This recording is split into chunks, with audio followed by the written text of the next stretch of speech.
Good morning, everyone. If we could take our seats, we'll get started. Thank you all for coming. My name is Gary White. I'm an executive director with the John Maxwell team, and I want to take just a few moments to talk about a few housekeeping items. If you can just look around the room and you'll notice the red exit signs. If we were to have to exit for any reason, in the unlikely event, these are your exit signs, and you know directly across the hall, if you exit in the back of the room, is the way that we can get to the outside if we were to need to. If you need restrooms, they're in the hallway to my left, to your right. If you can exit out and head to the restrooms if you need that. Please, if you would, silence your cell phones. I'm sure that the speakers and those listening would certainly appreciate that. So allow me to share just a little bit about myself to really set the stage for today. When I was a young boy, my sisters told me that if I would take an acorn and I would plant it in the backyard, that it would become like one of those big oak trees that we had in our backyard. And I thought, I got to see this.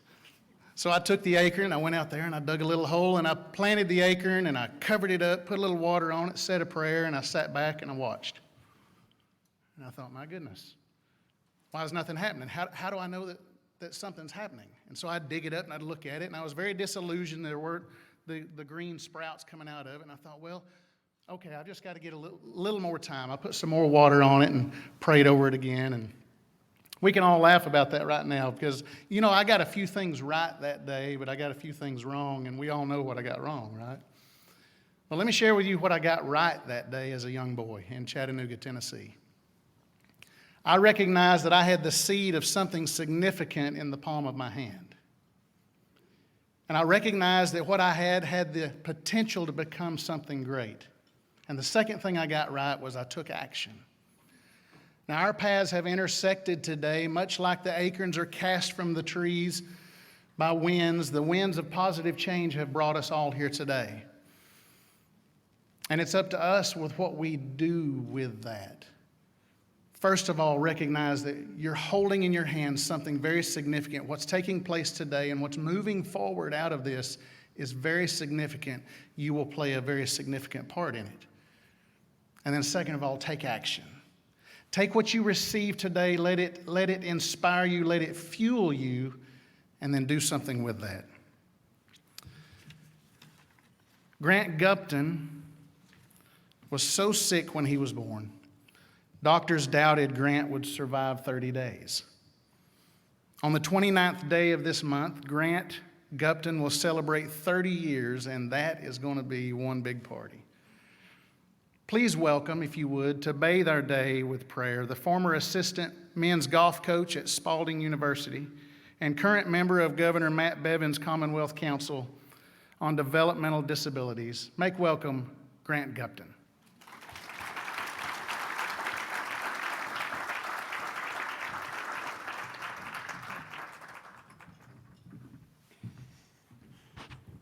Let's pray.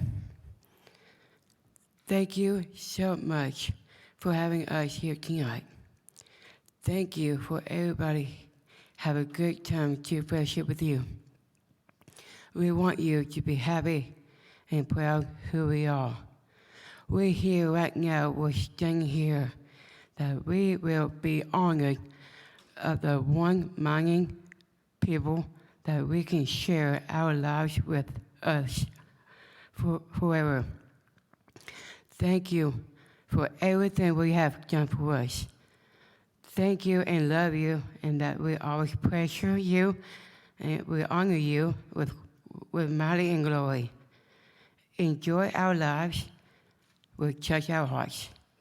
We love you, and we always into your name, and we always love having you here right now. In Christ's name, we do pray. Amen.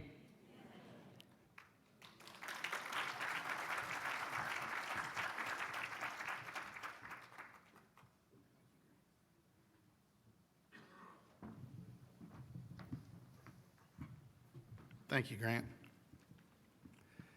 Haley Dubert is a 16-year-old junior from Glasgow High School. Haley is a member of the Boys and Girls Club of Glasgow Barron County. And Haley is with us this morning to share with you her incredible talent. If you haven't heard this young lady, you're in for a treat. Join me and welcome Haley Dubert to the stage as she sings for us, "A Change Is Gonna Come."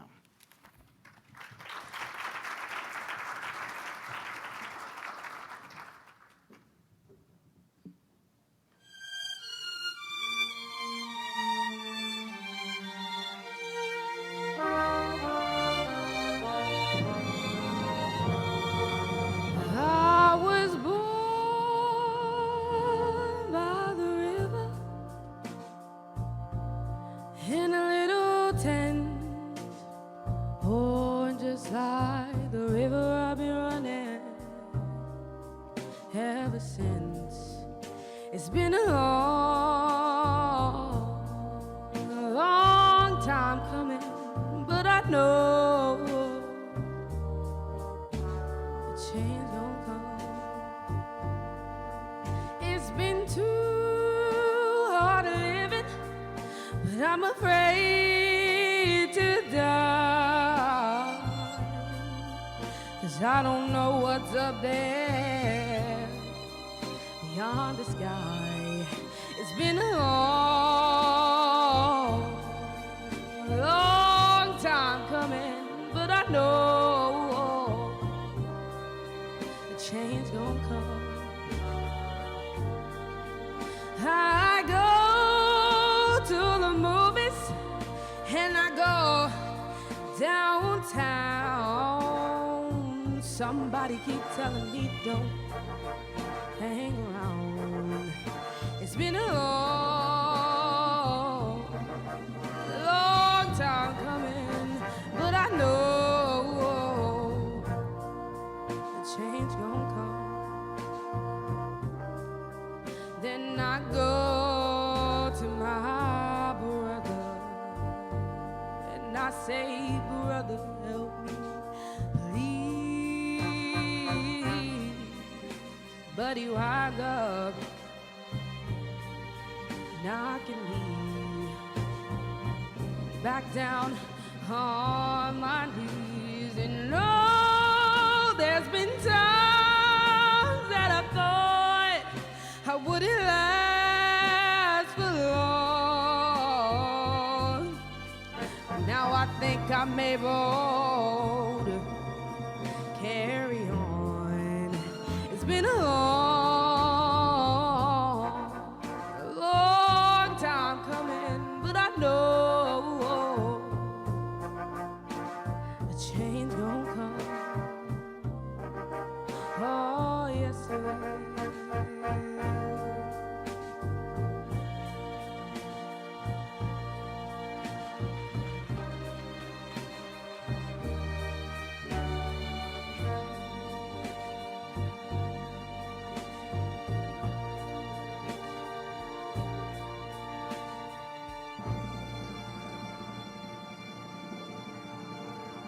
Hey, let's hear it again for Haley.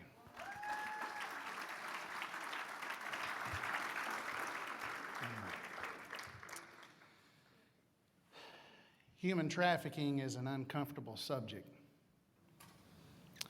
And it's something that very few people know a whole lot about. And unfortunately, I believe there's a prevalent mindset that we'd rather not know about it because it's such an uncomfortable subject.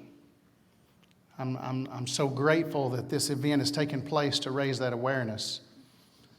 And there's an incredible amount of awareness that comes to us whenever we hear from those that have been involved in it, those that have been a part of it. So if you'll give your attention to the screen, you're going to hear William Edwards' story in his video. Listen.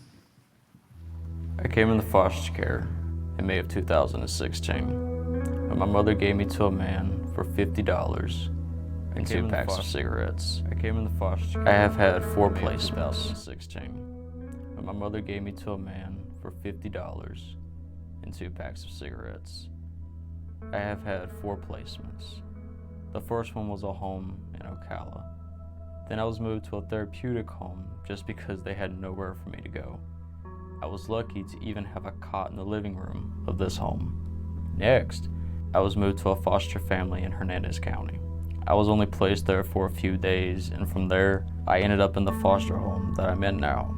My first thought was, this place is odd. By evening, I realized they put me in a house with a bunch of little kids ranging from 4 to 15. My role went from being the baby of my old family to now being the big brother of this new one. Over time here, I learned that having a routine with a schedule and my days planned out actually brought a sense of security. I began making better choices for my life, like quitting smoking. I broke away from my gang affiliations, and I turned away from what I was most proud of, aka the dark side. The most important thing that has changed for me is my outlook on life. After once attempting to end my life, looking back, I can't see myself as that person anymore. The extended support of the church family has a lot to do with that. Foster care, while it's not perfect, it saved my life. This family has helped me answer a question that I've had all my life. Where's God? I'm still working on that question, and He is still working on me.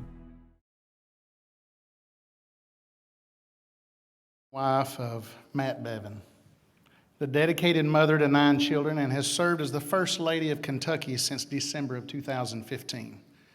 A former pediatric nurse, she has dedicated her office to helping children and families across the Commonwealth, specifically children in Kentucky's foster and adoption care system. Mrs. Bevan has spearheaded multiple initiatives to serve Kentucky's families, including Uniting Kentucky, which has resulted in an increase of 671 foster families. Would you make welcome the First Lady of Kentucky and William Edwards as they make their way to the stage?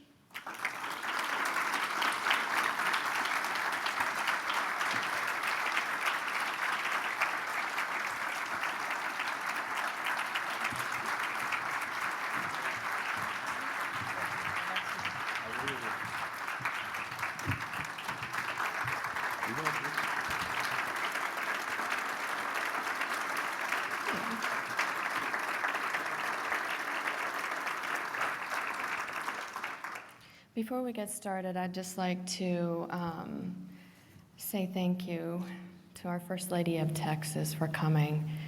Great hardship in her state right now, and we need to keep them bathed in prayer because that's a hard thing. That's a hard thing to be the governor and First Lady of, and know that we have your back if you need anything. The yellow roses are for you, the yellow rose of Texas. I have to think William had a lot to do with that. He's so thoughtful. I'd like to start today by thanking you all for being here, for your hearts for our most vulnerable children. You have come today at your own expense, knowing that there will be no tangible takeaway for you personally. This event is nothing but a labor of love and a learning experience for all of us. I feel the planning process alone has bonded us for a lifetime. Most of you understand that a great deal will be asked of you and expected of you going forward. Yet here you sit, waiting for the ask, because above all else, you love our children. Some of you are here simply to learn more about this topic and where you might fit in. I am confident that at the end of this day, you will be compelled to stand up, step into the gap, and fight with everything you have for our children. But if we're going to be serious about this and do it right, we have to do it as a united front. The task at hand is much too large for any one of us to handle alone. And we have to do this for the children. We have to execute it with excellence. Nothing less will do. Child trafficking as a standalone was not my platform, if you will. I was all about the foster care and adoption reform. I drove our cabinet crazy in our legislature. Just ask them, they'll tell you. This was all due to personal experience, coming from an adoptive parent's perspective, and also my own parents were therapeutic care for 14 years. It was my heart, it was my passion, and it was my sole focus. And then I met this young man. William and his mom were introduced to me through a friend, a mutual friend, and for that I will be forever grateful. William made this issue personal to me. Through him, my eyes were truly opened to the many different aspects of child welfare and how interconnected it all is. It was one of those things where you know, but you really don't know. And then you know. And then you have to do something. Child neglect, abuse, trafficking, juvenile justice, teen substance abuse, homelessness. There are so many needs for our children, but this, the trafficking piece, is our most critical need right now. We cannot fully address this issue for our children unless we band together, united as one mind. One mind across state lines, across party lines, across all things that divide us, and I know there are many. But our differences make us stronger together. Different perspectives and ideas are good. We are created differently to sharpen and build each other up, not to tear each other down. By the end of this day, I would like to have every one of you who are sitting here, who are ready to fight for these kiddos, respond to the email that will be provided to you. I want you to say, I am in, I am all in. This is what I do, this is my passion, this is where I think I can help these kids. We want a focus group that is sleeves rolled up and ready to do whatever it takes to save these children. So back to William. It's difficult to explain what I felt the first time I met William. My girls call him, and his mom, I don't know how she feels about this, my girls call him, oh, that's Mom's William. It's difficult to explain what I felt when I met him, except to say that I knew my life would never be the same. William is a soft-spoken, words chosen wisely kind of guy. He is one of the most thoughtful and attentive people I have ever met in my life. His spirit is pure and giving, and he's lived 10 lives in one. Ladies and gentlemen, I give you William Edwards, the man behind the mission.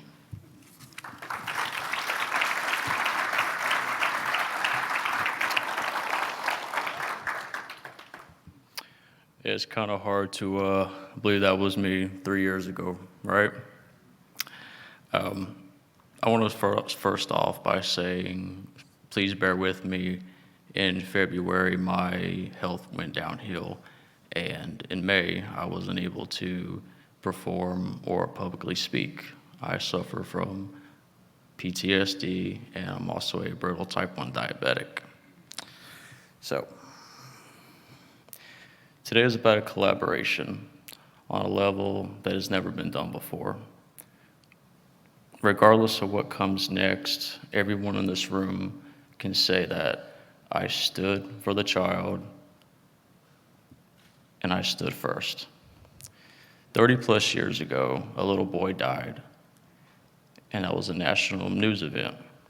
And since then, many more have struggled, like me, and some have died. The news is filled with so many stories of who should be blamed. And, after the fact, they're just trying to find people to blame. One simple thing that could have been done to have saved his life and all the other lives. We could connect our states together through a interstate reporting system.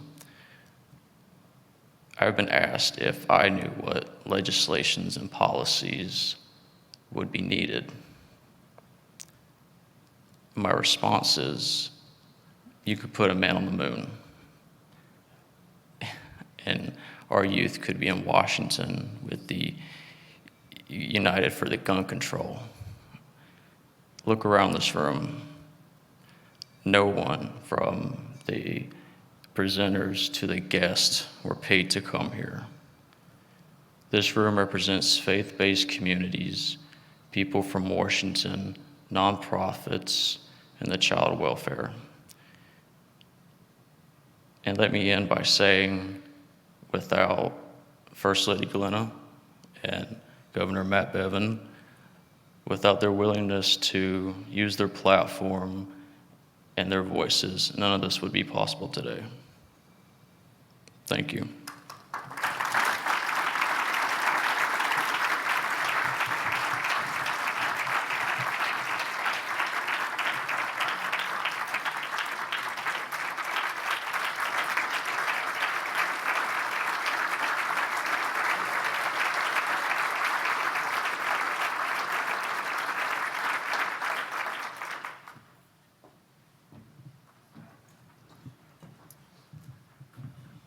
Powerful.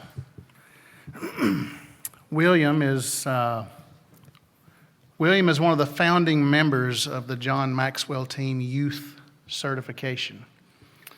That's a pathway that John has created not only for adults, but now for the youth to be equipped with the 21 laws of leadership, the 15 laws of growth, the ability to connect with others and be able to succeed in life. So, William, thank you for being such a part. Brooke Burris was first introduced to the human trafficking epidemic as a law clerk in the South Carolina Attorney General's Office, Criminal Prosecution Division. She was determined to do her part to make a difference and later involved herself with the Lynch Foundation in San Diego, which advocates, supports, and empowers victims of human trafficking. Her passion for the cause grew, and in July of 2017, Brooke founded the East Coast branch of the Lynch Foundation for Children. She currently works alongside an incredible team to help victims of exploitation achieve stability, sustainability, and independence. Would you make welcome to the stage Brooke Burris?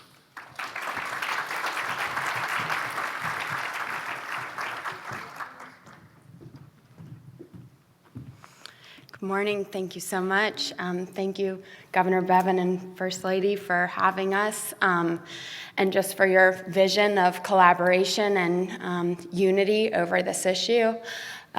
William, I didn't realize I was going to be after you. Thank you so much for your strength and what you said, and seeing the purpose and redemption in your incredible story. Mr. Lynch is an entrepreneur in San Diego, and he started his foundation in '89 and took on this issue starting in 2014. And one of the big niches that he was seeing was that survivors weren't at the table in strategic discussions. And that's really one of the initiatives we've brought on under our Seeds of Hope program. We really try to advocate for career opportunities for survivors, speaking and being compensated, or being compensated for their mileage like many professionals would be. I'll introduce one of our survivor consultants, the survivor consultant for the East Coast branch of the foundation, Kat Wehunt. She is a speaker, a trainer, and an incredible person with a great sense of humor. She earned her BA in criminal justice with an emphasis in victimology from Florida International University.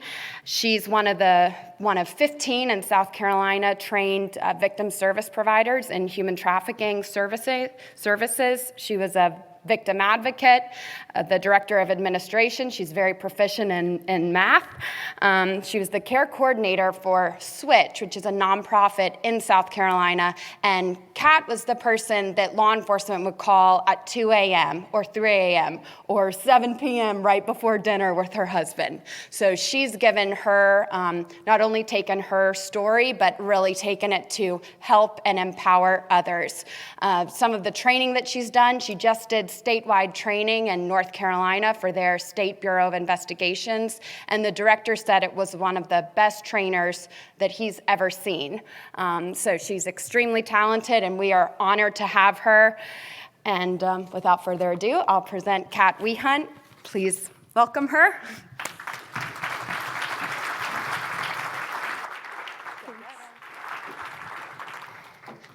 Hello.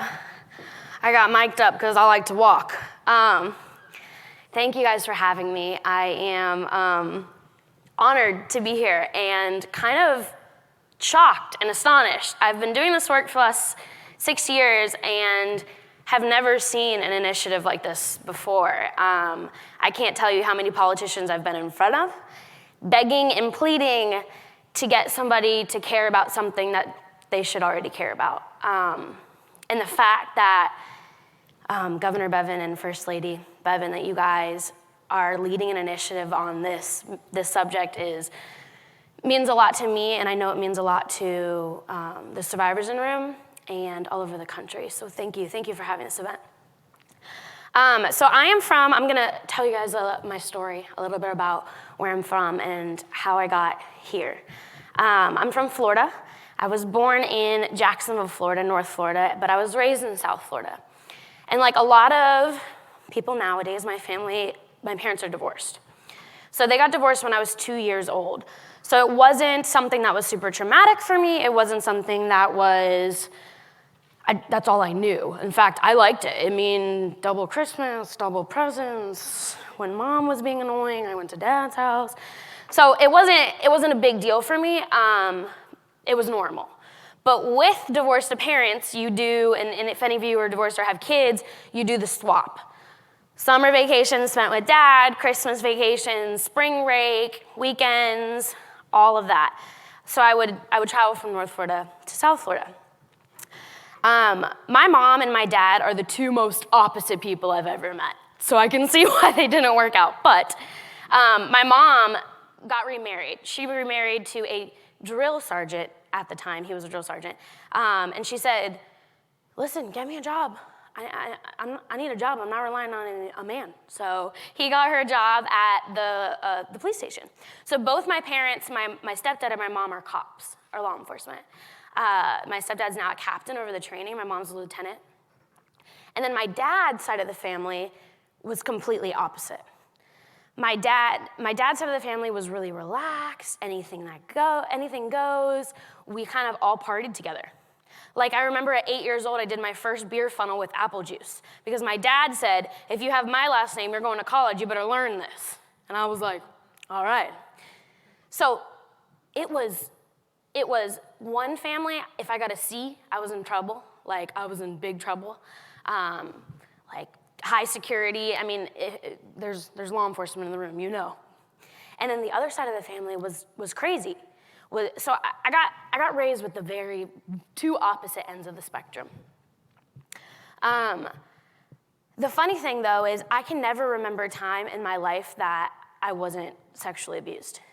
I can never say there was a time pre-abuse. There was no such thing for me.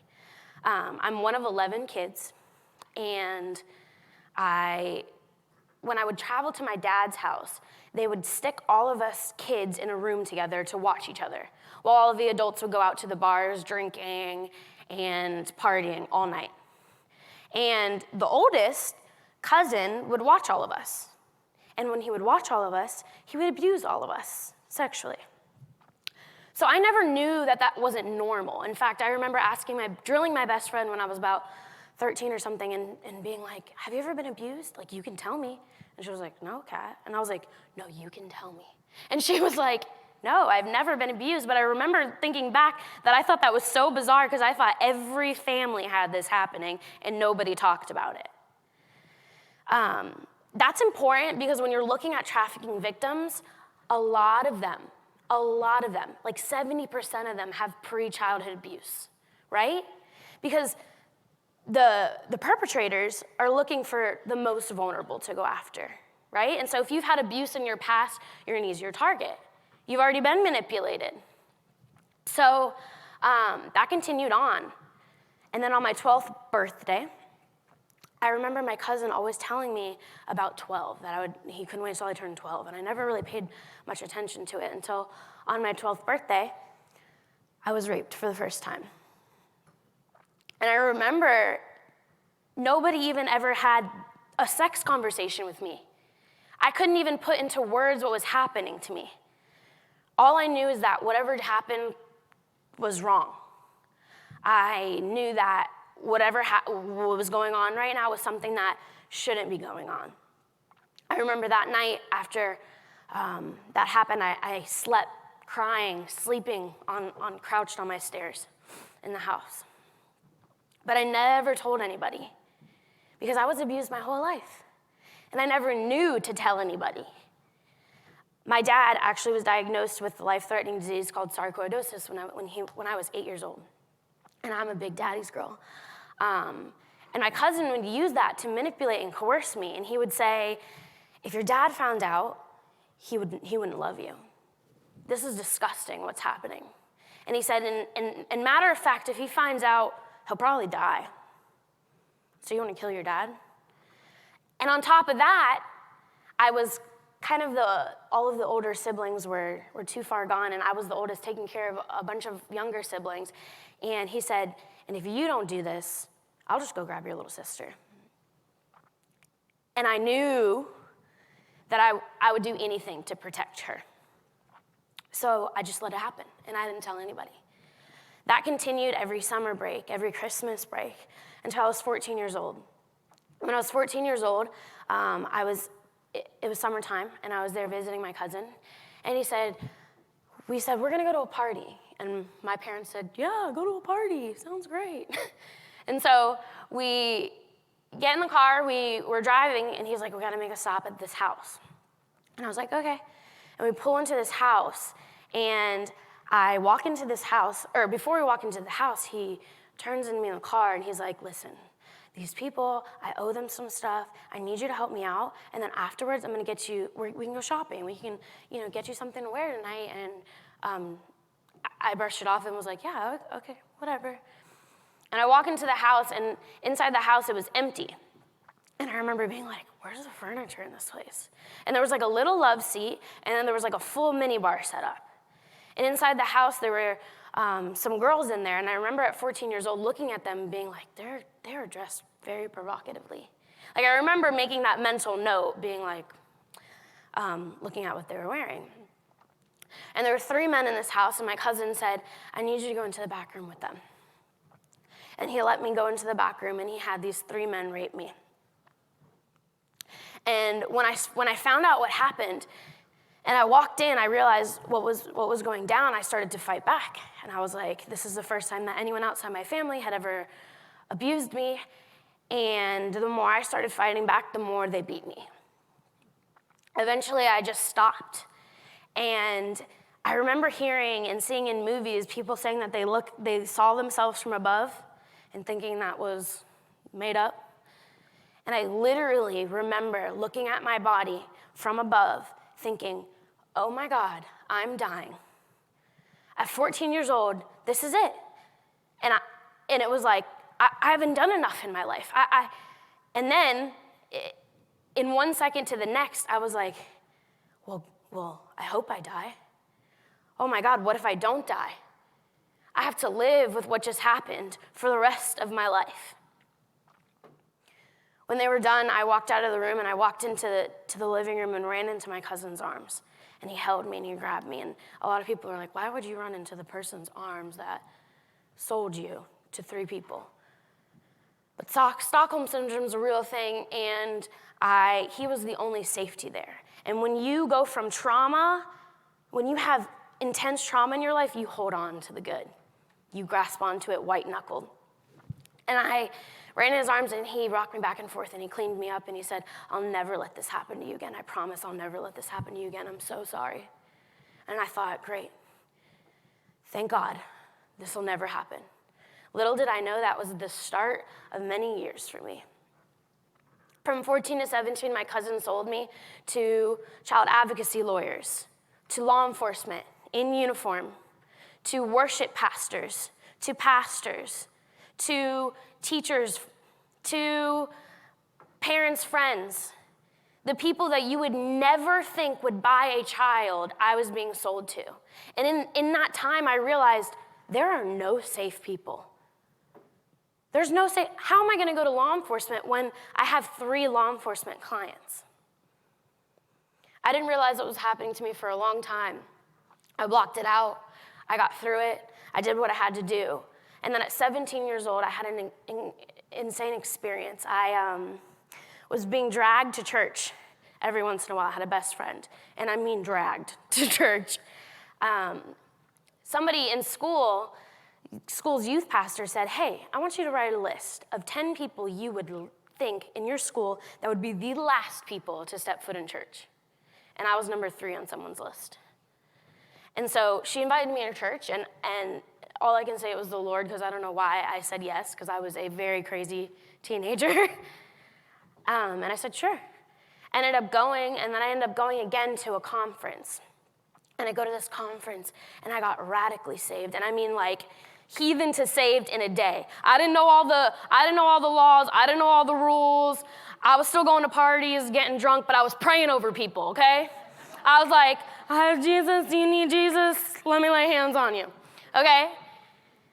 So I didn't have it all together, but I knew in that moment that my life mattered, and that's what changed. I knew that I had value, and I knew that what was happening to me shouldn't have been happening, and I knew that I could do something about it. So at 17 years old, I said, I don't care if I never see my dad again. I'm not going back. I'm not visiting. I'm not doing it. And I didn't. I never went back. And I wasn't magically healed after that. That was the beginning of a hard healing process. And healing is continual, and I'm still marching through it. But I decided to, I still didn't tell anybody till 19 years old. And at 19 years old, I decided to tell my mom. I ended up filing a police report and all of this. And when I filed a police report, it came out that some kids across the street were abused by him. A little girl that was adopted into our family was abused by him. All these people started coming out of the woodwork.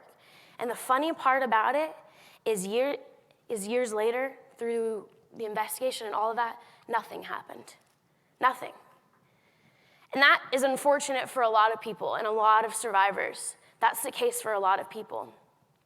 And that's why it's so important for us to come together as state. And somebody said last night, this is not a party issue. It's a people issue.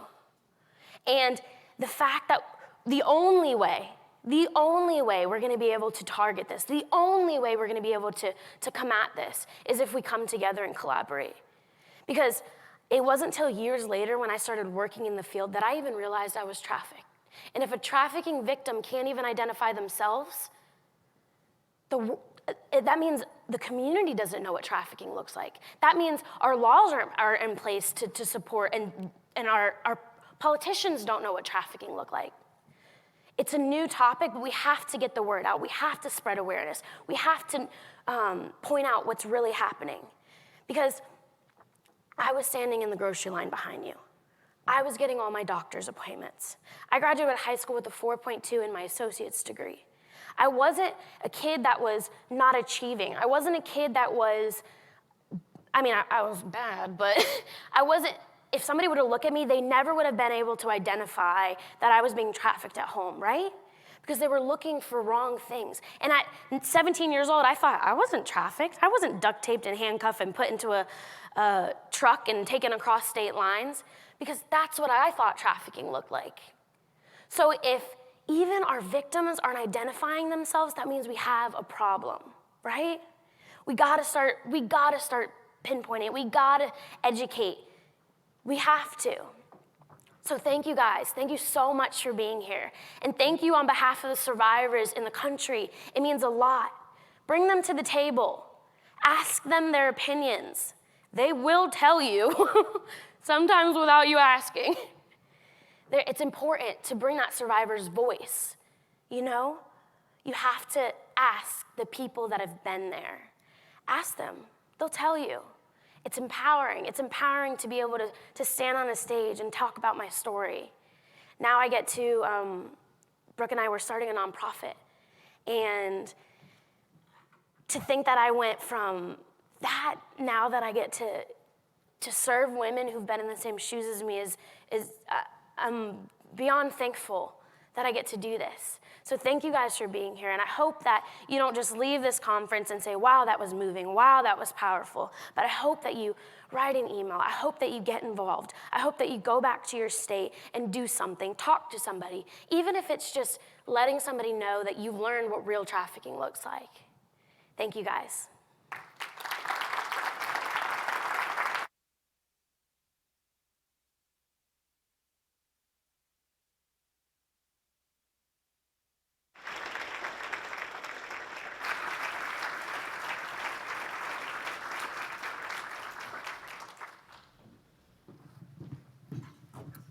There's one more big thing I forgot to mention about Kat, so I'll backtrack. The South Carolina Attorney General's Office's statewide human trafficking task force has a whole committee that's called the Survivor Advisory Board. So it's made up just of survivors from around the state. And Kat is the chair of that subcommittee for our entire state. So she is great at not only a very personal level, but is able to get to a big picture level to really think through structural gaps and give really great policy consultation. In fact, the sheriff of Charleston County, after sitting with her for 2 hours of his time with another survivor from our area, they came up with an assessment tool to implement in their detention centers, which I'll get to a little bit later. But Kat is just brilliant on that side as well. So I wanted to mention that. And the nonprofit is to fill a gap in our area. There's almost no case management services for adult victims. So with her expertise in that and platform, she'll be the executive director of that nonprofit. And Mr. Lynch is one of the big founding sponsors, but we will need more eventually. Kidding. Okay, next I wanted to introduce another person on our team. Barbara Brown is the Director of Training for the Tri-County Human Trafficking Task Force, which is serving 3 counties, Tri-County, Charleston, and the 2 adjacent counties, Berkeley and Dorchester. So that's in South Carolina. And Barbara she went to the University of Kentucky, actually, and received her Bachelor of Arts in Psychology. Then she went to the Citadel in Charleston and received her Master's of Arts in Social Science, concentrating on criminal justice and psychology. She's a licensed bonded South Carolina private investigator and a certified FBI instructor. She started off her career with being an assistant director at a juvenile alternative service program. She directed juvenile alternative services for first-time felony arrests for juvenile offenders. After that, she went into the FBI and served for 25 years as a special agent. Her expertise includes human trafficking, alien smuggling, visa fraud, Asian gangs, domestic commercial sexual exploitation of children, and organized crime and narcotics. Casual, everyday things. Barbara then founded her own private investigations firm called Iron Gate Investigations, and one of the biggest gaps by far, and as you heard from Kat's story, is lack of effective training, especially for law enforcement and specialized for law enforcement, and they truly are on the front lines. Barbara is a huge asset, and since we've announced that she is doing specialized law enforcement training in the Tri-County area, it is relevant to all the service providers, to almost every stakeholder in this area, and the demand for her training has gone up too quickly for the budget, but it's gonna happen. So please welcome Barbara Brown to the stage.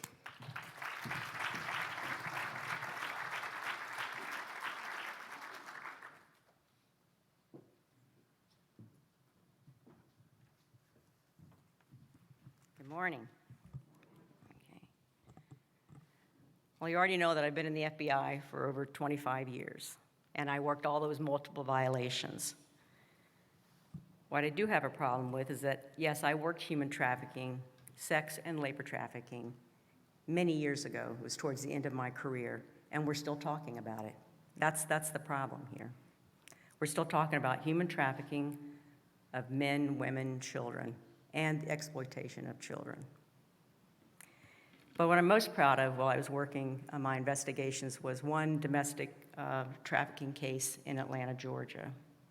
And the reason for that is that we were involved with investigating the fact that there were traffickers out there pimping underage girls. Because of the media attention that occurred during the investigation, the arrests, and subsequent convictions, it forced Georgia to change laws. And the law they had to change was that At that time, it was a misdemeanor to exploit an underage person. They've now made it a felony due to the case that we had, and I'll go into more of that later. One of the international sex trafficking cases involved fraudulent use of student visas for girls from Korea to travel to the U.S. to attend an English language school. They weren't actually attending the school, they were working as prostitutes in the Korean bars in the community. Now and then, people believe, well, that was Atlanta, New York, Miami, Houston. Not in my town, not in my city or state. Well, it is happening in your state, and you need to learn to recognize it. All the states are being impacted. The top 10 trafficking cases reported by state, and your state may be listed there. I don't know who all is here today, but there are multiple states that are being impacted by these crimes. Unfortunately, trafficking or pimping, as it's traditionally referred to, is happening, and the traffickers are becoming younger. Pimping, the game, is being glamorized in music, movies, and books. Children are singing along to songs that say, "Pimp my ride," "Ride my joystick," things like that. These are lyrics that kids are seeing today on their music videos, in their ears as they're walking down the street. Yeah, they're pimping you out, they're pimping you out. Got pimping in my veins, pimping in my blood, pimping in my swag. You get the picture, all right? You may be more familiar with these. We're all about the same age group, some of us here. House of the Rising Sun, The Animals. They're talking about a brothel in Soho. Okay, disco years. Remember Donna Summers, Bad Girls, Hot Stuff. She works hard for her money. That's glamorizing prostitution. Even the Beatles, but it wasn't so derogatory as they were referring to Maggie May. She walked down Lime Street anymore. The judge found her guilty for robbing the homeward bounder.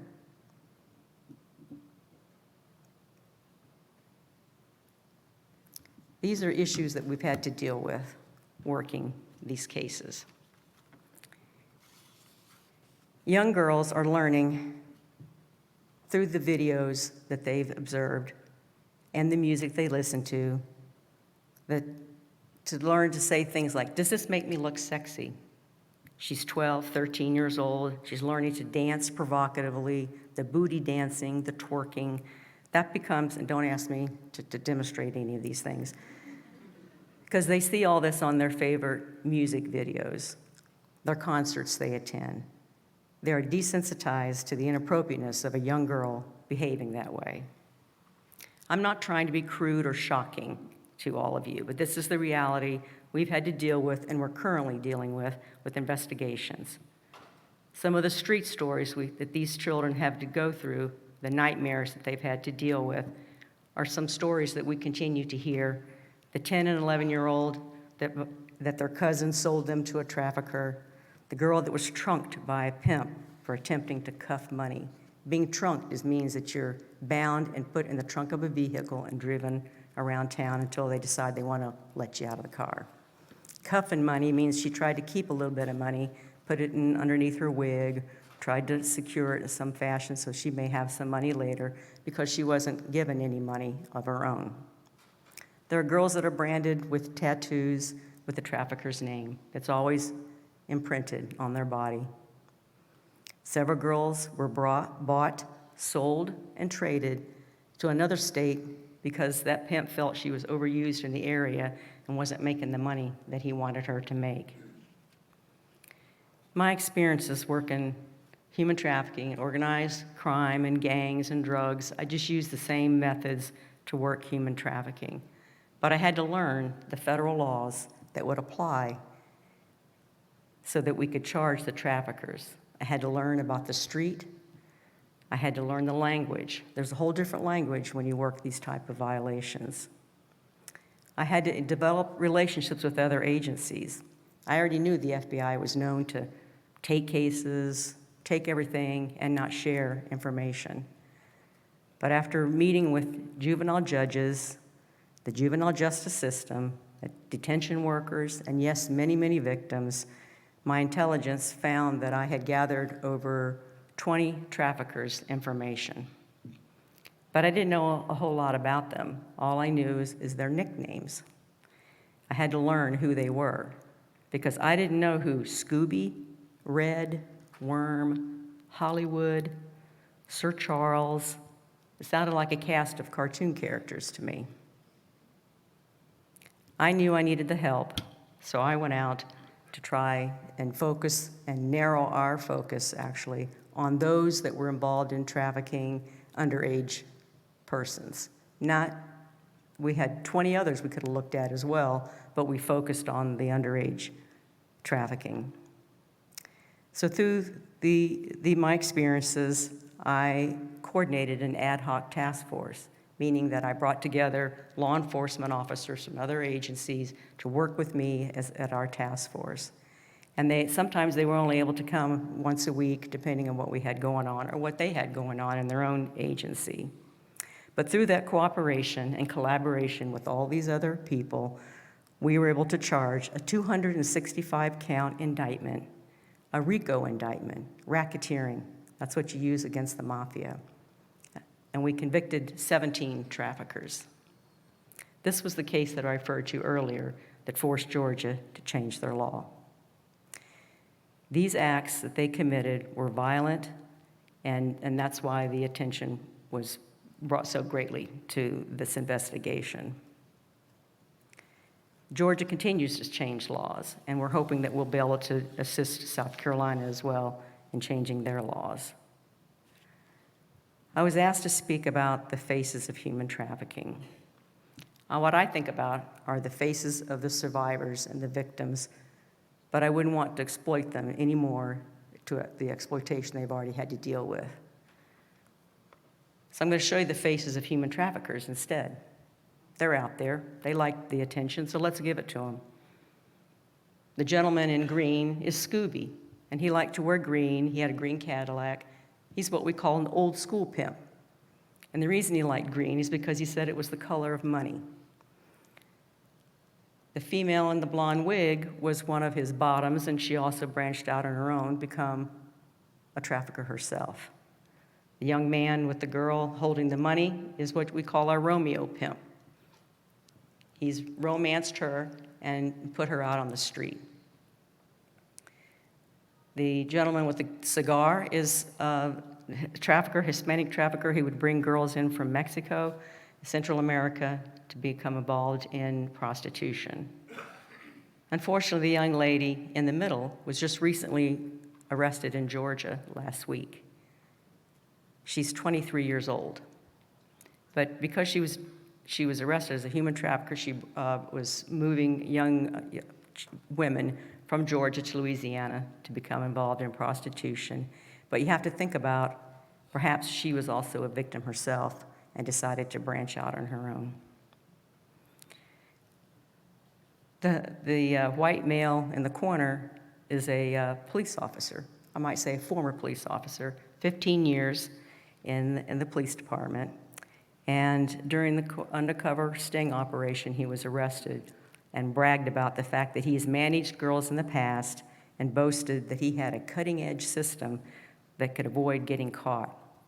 He claimed he had a way to circumvent the system that he was part of. Recently in Florida, a fireman was actually charged with trafficking too. Each of these persons tells a different story. And the point I'm trying to make is that the traffickers can be found, as Kat has mentioned, in many parts of society. They're young and old, covers all ethnic groups. No one's being eliminated here. We have doctors, lawyers, your neighbor, police officers, firemen, and yes, even politicians. They've all have been or are currently being investigated for exploiting children. And it'll continue unless we all do something to combat the exploitation of these children. A friend recently gave me an analogy of a football team, and I liked that, so I told her I was going to use it today. You have coaches that coach your team, and they practice on the field. We are the speakers here today, are your coaches. Other coaches could be Polaris, Sheriff's Association, Chiefs of Police, Human Health Services, Blue Campaign. They all have resources that can help you learn more about fighting human trafficking. So you as governors can be the quarterback, and you can take that ball that's being passed to you today, and you can run with it and make a name for yourself, for all these people that are out there, not just you, but those that are victimized. Or you can sit on the bench and you can hope that someone else will do it for you.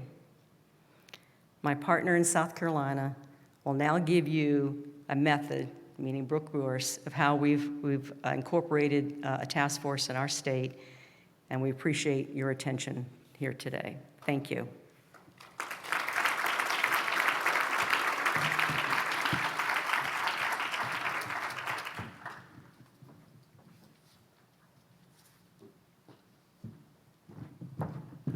This is the last time I'll come up here, so yeah.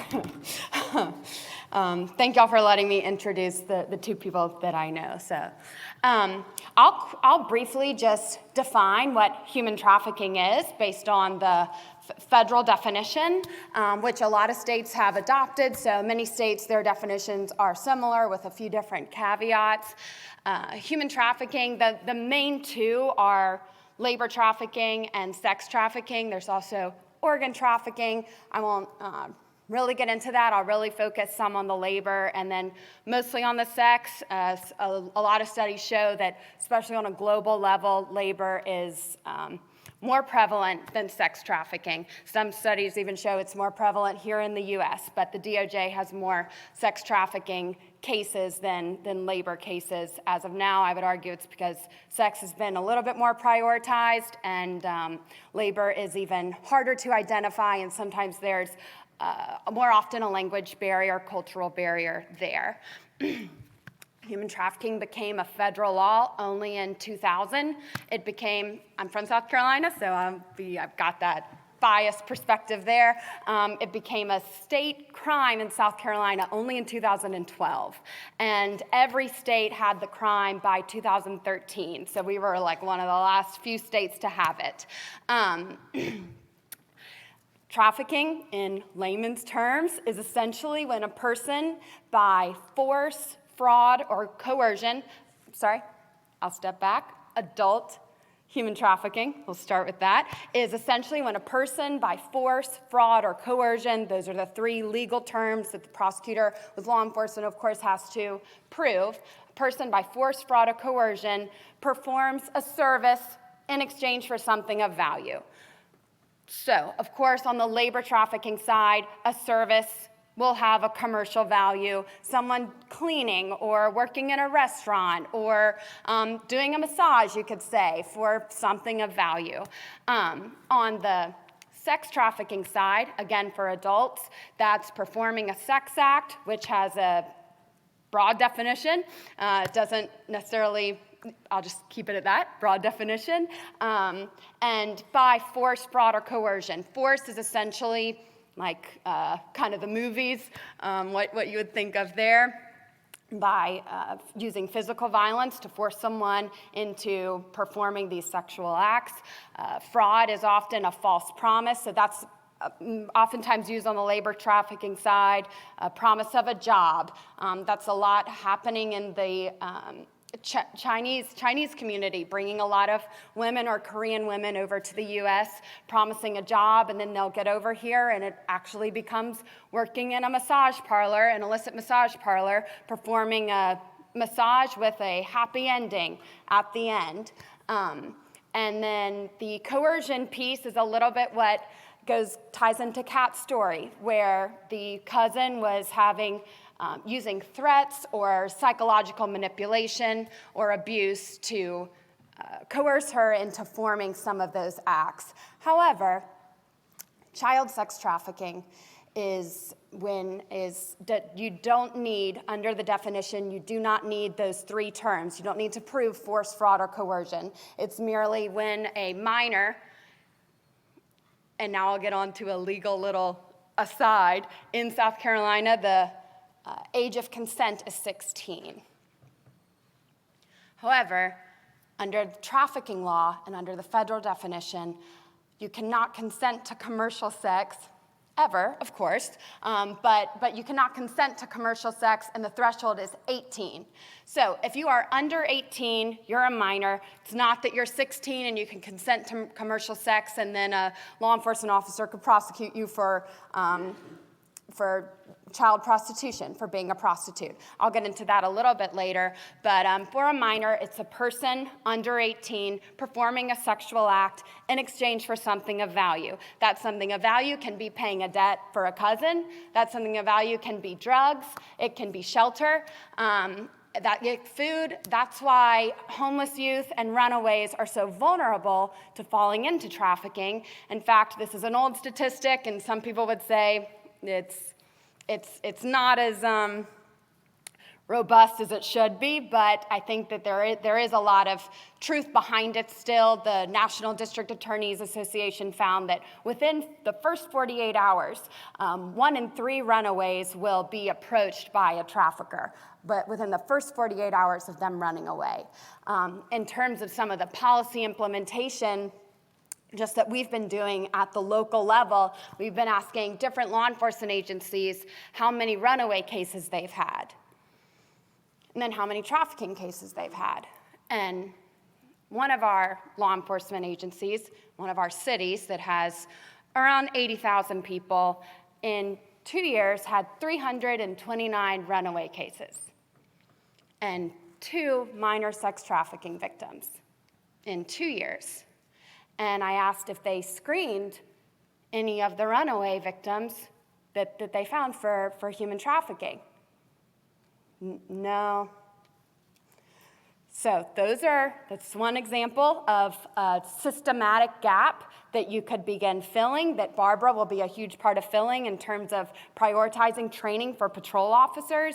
And that's some of the work that we're doing in terms of really being on the ground in the weeds of identifying some of these gaps, which I'll get into a little bit later. So that was the definition of human trafficking. I will say a little bit about my speaking style. When I was in 5th grade, I wanted to be a professional tennis player. I really loved Venus Williams, and I would write Venus, not even Brooke, on all of my papers and just turn that in. My teacher knew it was me. I never got to her level quite, but in terms of how I speak, I really do love tennis, and I'm sure many of you know the ball machine. It sits there and it is very stable, but the ball is going. You never really know where it's going. That's a little bit how I will maybe talk. Trafficking is a really dynamic issue. It's hit so many different levels, and I really want this to be substantive and give you nuggets to maybe go take an action step off of. So it'll be little ideas, and they'll connect to a degree. And so thank you in advance for working with me. I'll say one story. Last year in South Carolina, there was a 17-year-old who was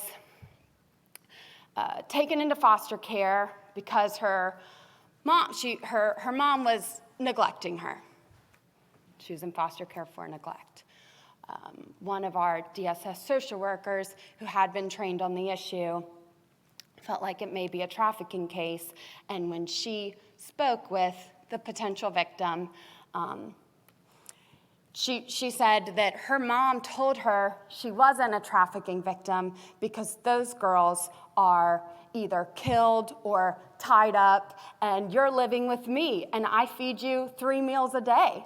And the girl was able to tell this social worker that. I asked the social worker if law enforcement was investigating the mother, and she said she didn't know.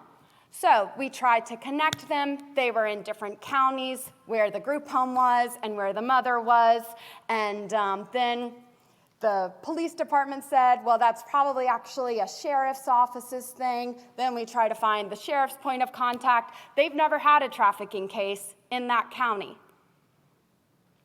And the girl was aging out of foster care in 2 months. And we had we had no specialized home for her to go to, and that case fell through. And she's now 18, and she's out of the system, and the mother's never been investigated to my knowledge, and apparently the social worker had evidence that the mother was keeping the daughter in a shed in the back and selling her to pay off her rent every month in exchange for something of value. And that case has never gone anywhere. So that's just an example of the importance of the collaboration and the unity, because these cases really do fall through if everyone's not on the same page, and there's really got to be tight collaboration. So again, thank y'all so much for this vision, because it really is what it takes to have people access their legal rights. This issue for me is a lot about stability and integrity. The stability of our family structure and of our citizens. De Tocqueville said that a healthy democracy is measured by the quality of the function of its private citizens. And that's really where this is going to some of the most vulnerable. And if we can boost them up, it makes our democracy that much more stable. On the other side, it's the integrity of the rule of law and our legal justice system, which is one of the most amazing things about this nation that we live in. So other than a spiritual level, which is more on a personal side, those two things are really what drives me in this issue. I'm going to go to some of the structural, the tennis ball part. So in 2018, the South Carolina Attorney General's Office found that Charleston County, which is like almost 800,000 people, was the second most prevalent area in the state for human trafficking. That same month, the Department of State, on a federal level, their Trafficking in Persons report, which comes out annually, found that trafficking is a global problem really solved on a local or regional level with a multidisciplinary response, again, focusing on that tight-knit collaboration. So I'm going to give a little bit of like structure and context. I went to law school. I never practiced law. I filed a wage claim for one J1 student, and that's all. So I'm much more experienced on the structural kind of context of things. So that's where I'll go. That is the Tri-County. When you're thinking about a local or regional response, or maybe dividing up your state's response, it's really important to have a jurisdictional lens. So South Carolina has 46 counties. The Tri-County area is Charleston, Berkeley, and Dorchester County, and they connect in multiple ways. It's 2 judicial circuits, so we have 16 judicial circuits in our state. If I had started over again, I maybe would have just done Charleston and Berkeley as one judicial circuit, and then Dorchester, we would have left them out. I hope this isn't filmed. Yeah, whoops. But just to think about it jurisdictionally, because then we would have been working with one solicitor, one court system, and now it just doubles the work there. And the solicitor in Dorchester has 2 other counties, so it's like we're not quite as relevant. So I just wanted to give you a sense of that. That's where we're located. Charleston Harbor is right there. As you know, it's like the 8th biggest port or something, busiest port, and about 800,000 people. This is the structure of the task force. It's a lot of subcommittees, and this is mirrored after the Attorney General's Office's structure. I'll go back one second and say that the Attorney General's Office, what they've done, which is really brilliant under Alan Wilson, who's headed up this issue for since 2012 when it became a law, they've made regional task forces. So this is coming off of Tennessee's model of having a single point of contact. Tennessee has 4 single point of contacts around their state, and it's essentially like that contact is in charge of knowing all the points of contact underneath them in their region. So that's how they're kind of trying to structure their collaboration. Our Attorney General's Office, if I knew how to go back with the clicker, we have about 7 task forces, so that's a lot, and the goal is that they're each single points of contact. Oh, Sarah rocks. But when I was asked to start the task force, we were given no funding. None of us work for the Attorney General's office, so all of the task forces look very different, and we could create the structure as we saw fit. So task force is a loose term. That's just something else to maybe think about. This is how we're structured. There's the chair. We have a survivor advisory board on the local level. Direct services for adults and children, that's distinct. Healthcare, you can read it. Legal innovations, that's pro bono attorneys. A lot of these victims who come out are haunted by a record of prostitution. We worked with a victim who was found arrested in South Carolina in 2012. It's 2019, and she still has her prostitution record from Myrtle Beach in Horry County. So that's where the collaboration begins. The foundation paid her filing fee. In some states, their victims assistance network will pay that filing fee, and we had a pro bono attorney help her get that expunged. But when an adult, maybe they're out of the life now, and they're trying to get a new job, or even rent an apartment, that record, or in a custody battle, that record follows them. So it is a huge handicap. That's where the legal innovations group comes in. A lot of states have a structure where there are pro bono attorneys working on this, and I'm running out of time. The Youth Advocacy Club is where a lot of, we're going into different schools and actually having a club in the school to help the teachers who are mandated to teach on this issue have a sustainable and point of contact platform, and help foster a protocol with the school resource officers, so actually within the school, and make sure there's a trained teacher in the school. Data and research has been extremely hard, but we got, first I just thought, I can just ask everyone and do FOIAs and collect data, but I'm not a professor, and so no one really took me too seriously. So we got College of Charleston and the Citadel on board, and they're just beginning to really structure and legitimize some of the local data. When I was in San Diego for a year, two universities teamed up and did a study just on San Diego County, and it changed the whole trajectory of how the county addressed this issue and prioritized this issue. It's so much easier to get money from San Diego County because of that study than it is in like Charleston County, because there's almost no data. And when I started this task force, that was one of the beginning priorities, and almost every law enforcement's number was 0.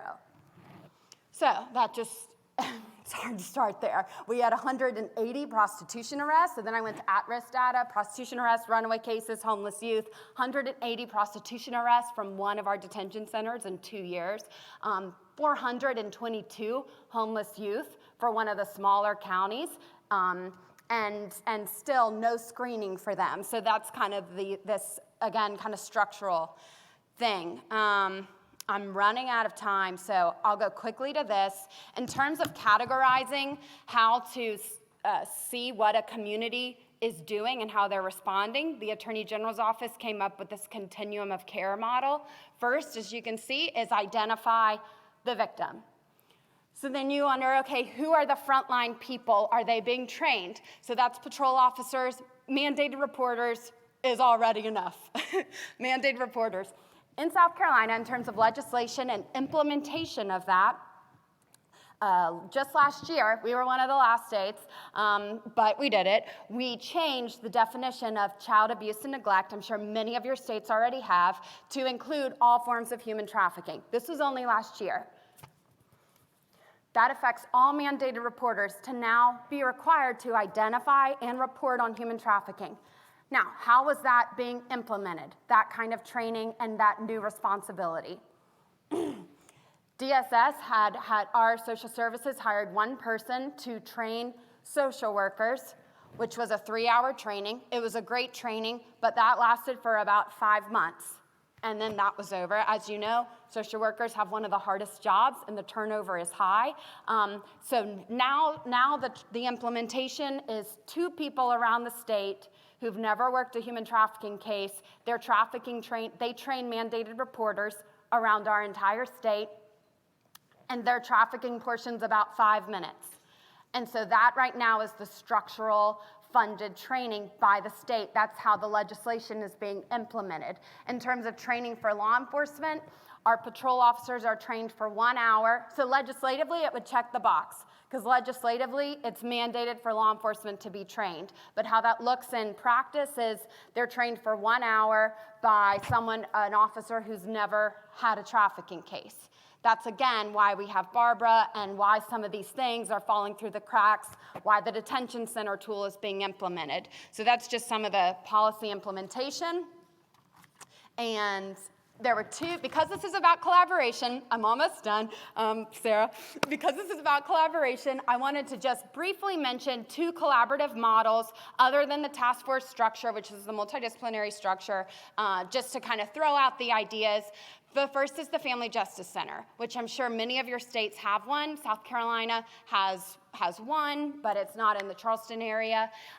In San Diego, which is where the foundation is based, there was the first Family Justice Center. Family Justice Center is a co-located, is a building where there are co-located services. So it's usually a victim service provider, maybe law enforcement, a prosecutor, maybe a healthcare provider. It mostly focuses on sexual assault and domestic violence, but just in San Diego, the foundation was one of 2 entities to expand it to serve human trafficking victims. The power of this model is that it's extremely cohesive collaboration. Everyone's on the same page. And just one stat on the San Diego one, when they brought in the healthcare clinic in-house, domestic violence convictions went up from 34% to 70% within a year, just by bringing in. So that's just showing you the importance of the collaboration, and I'm almost done. One last thing, this is a little bit of something that we're working on, but traffickers use technology against us. It's easier to do the transaction. We can set up shop here. I can take a picture, post it, and people will come. So they are grooming girls and boys on social media. Technology has been a great force of awful, evil power for them. For us, law enforcement has used technology in an amazing way. And I feel like what I've seen is a gap between law enforcement and victim service providers and all of the other amazing citizens who are interested in being involved in being connected and being coordinated. So the idea of this human trafficking app force, like human trafficking task force, it does not exist yet, but maybe working on it, is to connect everyone in a very categorized and streamlined manner. So all communities need at least a baseline response that's similar across all communities, whether you're in South Carolina or Alaska or Kentucky. And the goal of this is to identify best practices, like an information sharing agreement. You can go ahead and in this app, in this database, you would create information sharing agreements and go ahead and streamline that. In this setting, you could download the app just like First Lady Bevan's action step idea and sustainable idea for you to email her, which is brilliant because it connects us. This app would be, you can download the app, create a profile that's categorized to your skills. And then the vetting process, which is different in every state, different in every county, would already be streamlined. You can pay for it on your app, and you would go ahead and the connections would begin. With law enforcement, you can see the dark gray is the very vetted entities. That would be like law enforcement, and then the 3 p.m. call, which is Kat, and you would know when she's on call or not because she would sign into the app. So this is just another collaborative idea. I'm done, and I think I went 2 minutes over. Okay, thank y'all very much.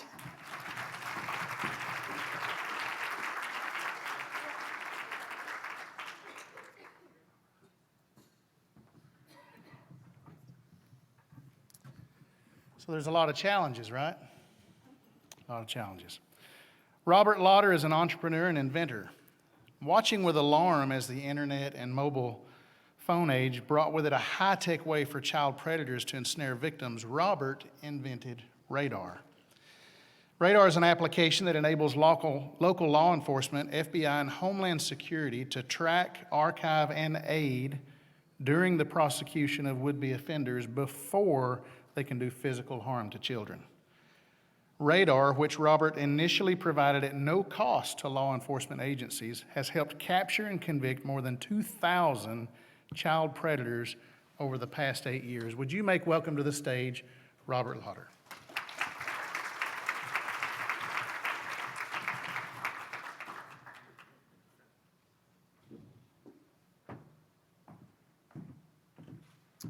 Good morning, everyone. What an honor to be here. First of all, I'd like to thank the Governor and First Lady, Bevan. Met the Governor, 6 or 7 weeks ago. He's visiting us in California on a beautiful summer or spring, late spring, summer day. And met quite by accident through some friends of mine, and we had a little discussion, and it didn't take very long before the Governor brought up the subject very dear to the First Lady about human trafficking. And I think I made a comment about some of the work I did, and he invited me to come, and I'm so happy to be here. And I'm so happy to be part of this. And boy, the fascinating work, Kat, Brooke, that's fascinating. I'm really proud of you, and I'm really thankful for you. I'm from Indiana, and I'm really happy to be here in Kentucky. I guess if you're from Kentucky, you're called a Kentuckian. But if you're from Indiana, you're called a Hoosier. I'm not quite sure what that means. Here in Kentucky, you're famous for Abraham Lincoln and the Kentucky Derby. In Indiana, we're famous for being Hoosiers. So anyway, it's great to be here. I didn't really think I was involved in human trafficking or anti-human trafficking or the human trafficking cause. I got into this quite by accident after serving about a decade in the military. I got out, and I still needed to have some kind of esprit de corps, so I went and volunteered to do work at the Orange County Sheriff's Department in Orange County, California. For a few years, I was what they called a Special Services Reserve, and I carried a badge, and I helped the sheriff with everything from their BlackBerry devices to other kind of funny issues. And then they asked me to be a chairman of the inmate reentry program there. I was the first chairman of the reentry program there in Orange County, California. And one day I was sitting in my office, and I got a phone call from the sheriff. And he said, Robert, I got a problem I think you might be able to help me with. Is it okay with you if I send a detective over to your office? I said, sure, Sheriff, no problem. Send him right over. I didn't really know what it was about, but the sheriff calls. I'm going to step up and see if I can help. So a detective came over to my office and sat down and said, we have a problem. I've been asked by the Internet Crimes Against Children Task Force to assist in a problem with an 11-year-old child. I go, okay, well, how can I help you? I'm not sure what I can do, but go ahead, tell me the story. So it turns out that it was an 11-year-old little girl who was vacationing in California. She was vacationing in 29 Palms, visiting her grandmother. She was from Colorado Springs, Colorado. And Grandma took her to a water park and gave her a flip phone. Now, this is before the Androids and the iPhones and all these kind of things. Everybody just had flip phones. So Grandma gave this 11-year-old girl a flip phone and left her at the water park. And shortly after she was there, the little girl was approached by a 29-year-old male who convinced her to exchange phone numbers. Probably pretty innocent for a child, very easy. I always tell people, children aren't bad, they're immature. They don't understand the ramifications of things. Their decision-making process isn't quite there. So when you tell a child that, to avoid strangers, for example, we'll talk about this more later, they don't consider someone younger to be in that category, for example. But anyway, so he exchanged phone numbers and pretty soon started sending her lewd photographs and also giving her coaching and instructions on how to send him pictures. So when the little girl got home and the phone got back into possession of Grandma and she saw these photographs and everything on there, She went to her neighbor, who was a police officer, and said, "What do I do with this?" Well, he didn't know what to do with it, so he called the Internet Crimes Against Children Task Force. They didn't know what to do with it. They were working on the internet, right? Flip phones? What do you do with a phone? So they came to me, the autistic brain damage guy who worked on nuclear weapons for 10 years. And so what I did is, at that time, I had a technology. I was working with BlackBerry, the company Research in Motion, and we developed this platform that was used, and AT&T marketed it and so forth. So I knew a little bit about these devices.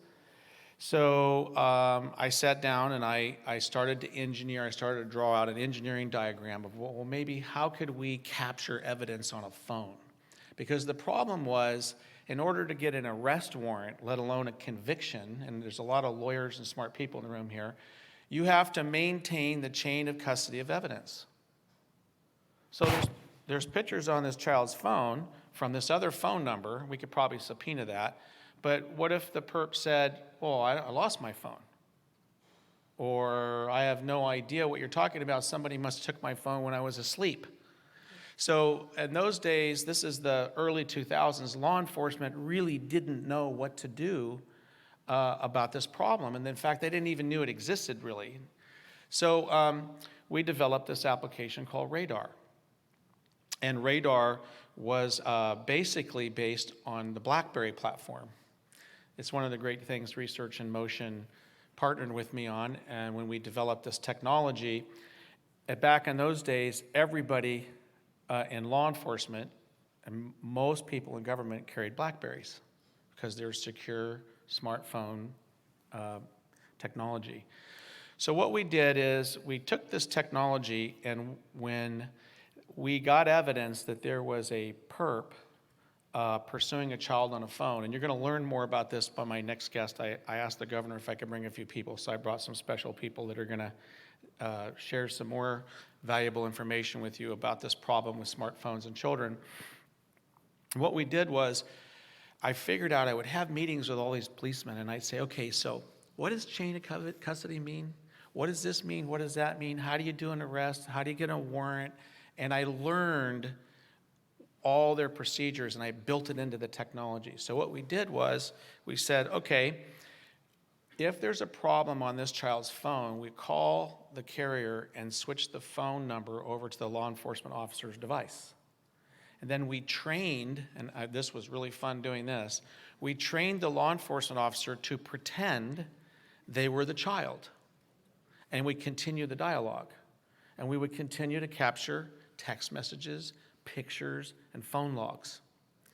And I worked with one detective who worked out of the AG's office in Colorado. In 2 months, we did 37 arrests.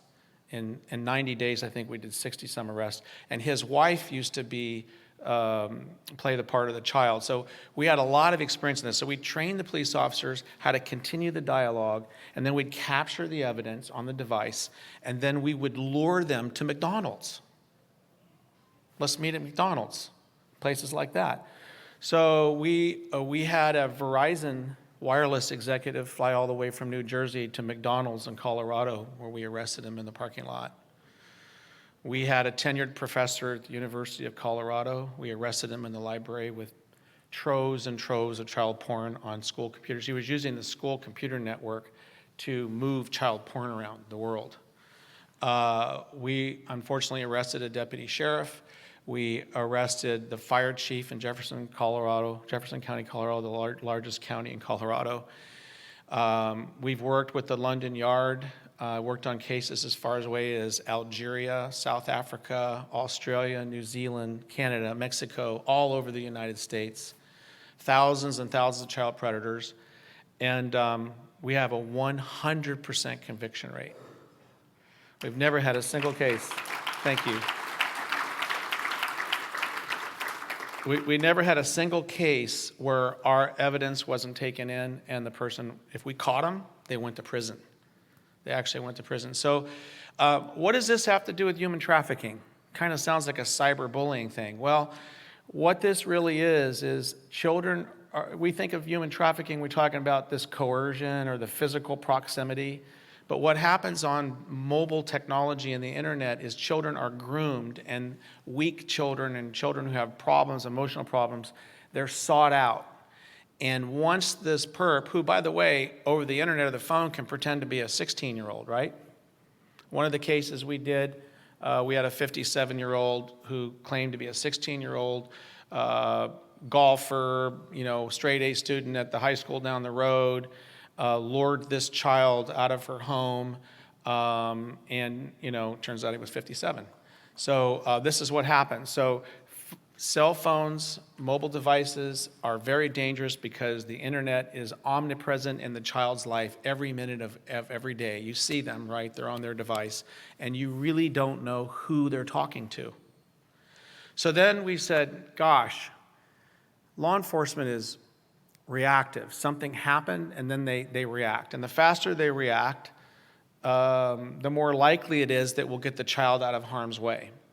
It doesn't always work that way. When I realized how big this problem was, I started to think, geez, we need to do something to empower parents to be part of the global network, if you will, to protect children. So we created a product called My Mobile Watchdog. As a result of this work, and I also met, and we'll introduce Detective Rich Wistocki here in a minute. I think we did some cases together. We provided some forensic devices for him to do some convictions back in the Chicago area. And he's now continued that.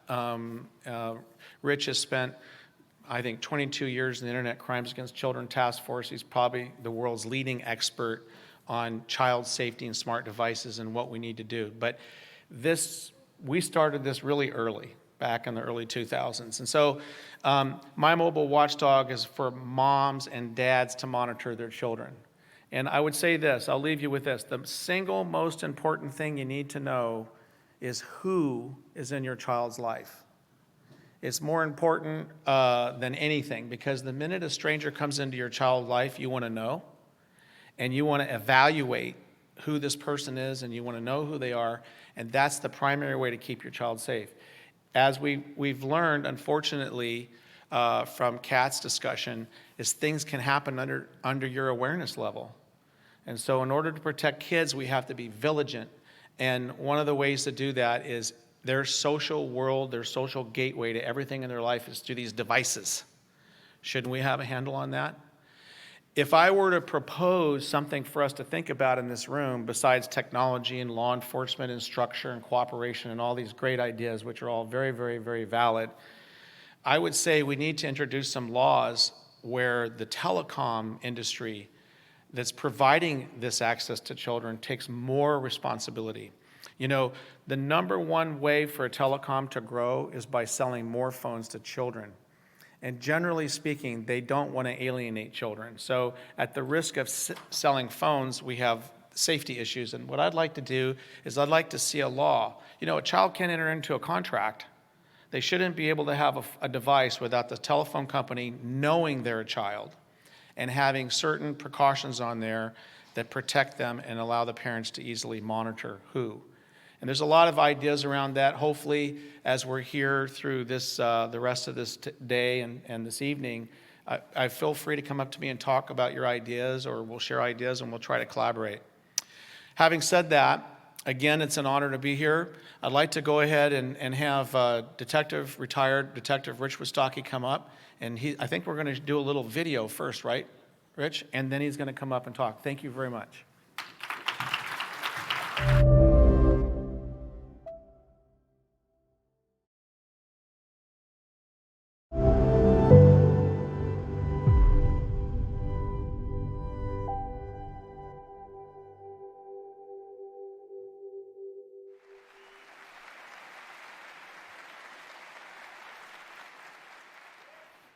What is he doing on that phone?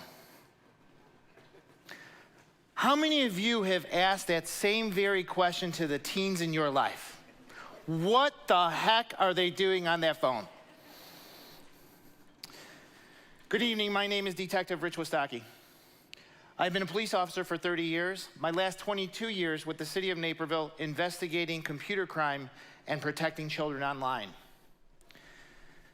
I'm about to say something that may upset you. If you want to get up and leave or turn off this program, I get it. But it takes someone like me to tell it to you to your faces what's going on. And here it is. All of you here tonight are responsible for your children. I'm sorry I just upset you. But it's true. You see, you're not only responsible for your children with their food, clothing, shelter, and education, you are responsible for their technology as well. Because if you're not checking their Roblox, their Minecraft, their Musical.ly, their Snapchat, their Instagram, if you're not checking contacts, monitoring remotely, having that technology talk with them, somebody else will be. Is that what you want? You see, ladies and gentlemen, when we give our children at the ripe old age of 11 this ominous device, it's like giving them the keys to your brand new Mercedes and going, sweetheart, you can go to Vegas, you can go to Florida, you can go to New York, wherever you want to go. And when you come back, mommy and daddy will fill that tank up and you can just go again. But just don't tell us if you did anything wrong. Because you never would do that, would you, sweetheart? No, Mom. You see, ladies and gentlemen, when we talk about what we are responsible for, I travel all over the United States teaching in schools.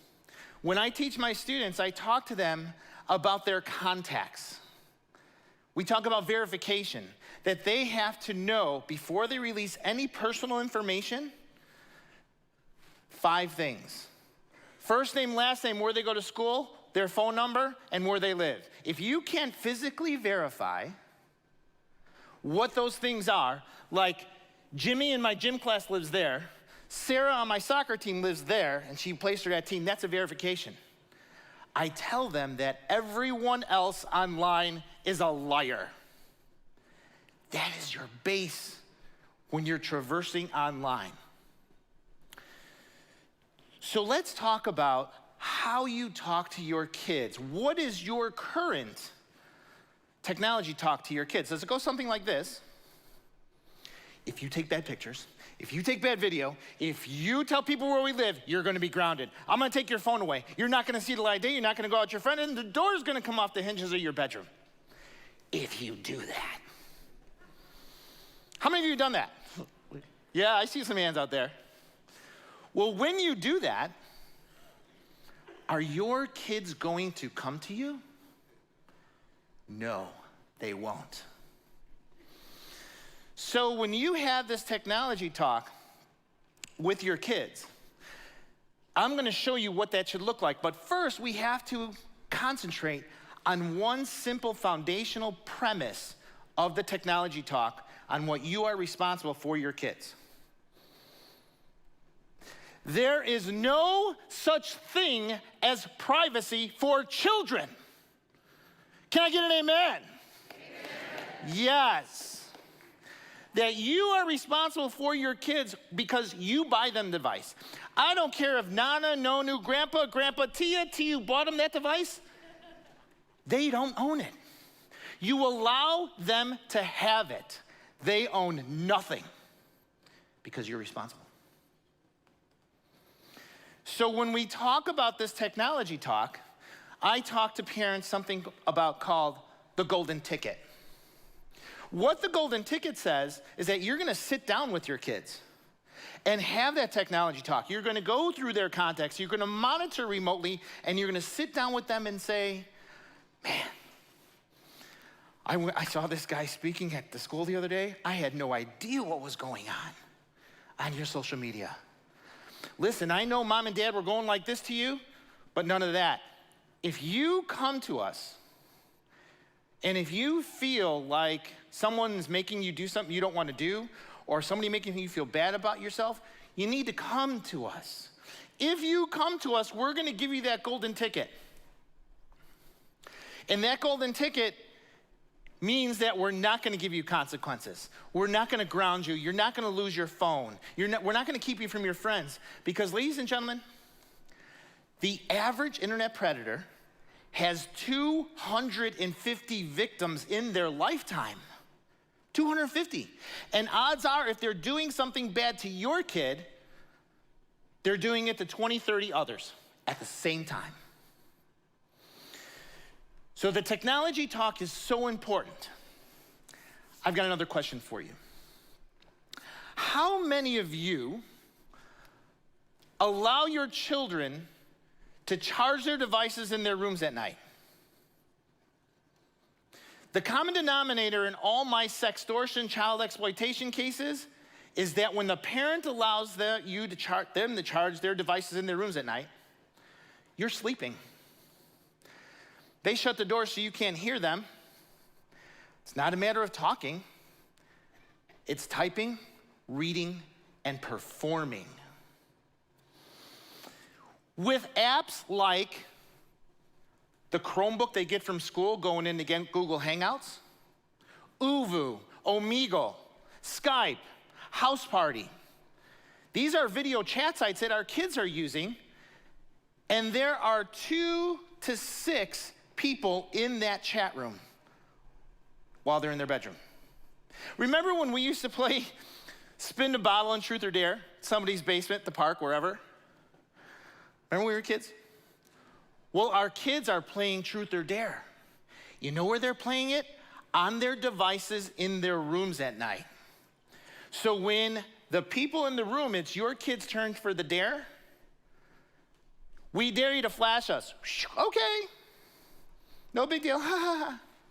3 days later, that person who was in the room who did a screen capture of what your son or daughter just did, hey, how do you like your new Instagram account without you flashing everybody? If you don't give me pictures and videos every week when I want them, this is going out to your entire class. This is gonna go out to everybody you know in your family if you don't give me the picture and the videos that I want. And what you're gonna say, oh my God, I can't believe it. What am I gonna do? I gotta go to my parents. If I go to my parents, you're gonna be grounded. We're gonna take your phone away. You're not gonna see the light of day. I don't wanna be grounded. I don't wanna lose my phone. I don't wanna embarrass myself.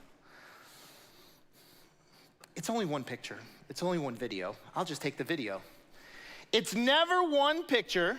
It's never one video. It'll continue till your kids cannot handle it anymore.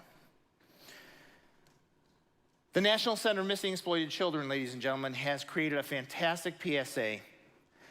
And what I've just described for you is a new phenomenon and a crime called sextortion. Hi, Zach. Here's another video from my special guy. I can't believe we haven't talked all day. I wish you went to my school or a little closer so we could finally meet. Hey, kiddo. Dinner in an hour. Don't spend too long on the phone. Okay,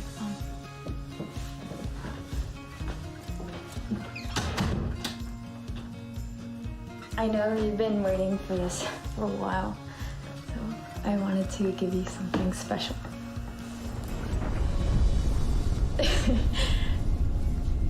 Is this okay?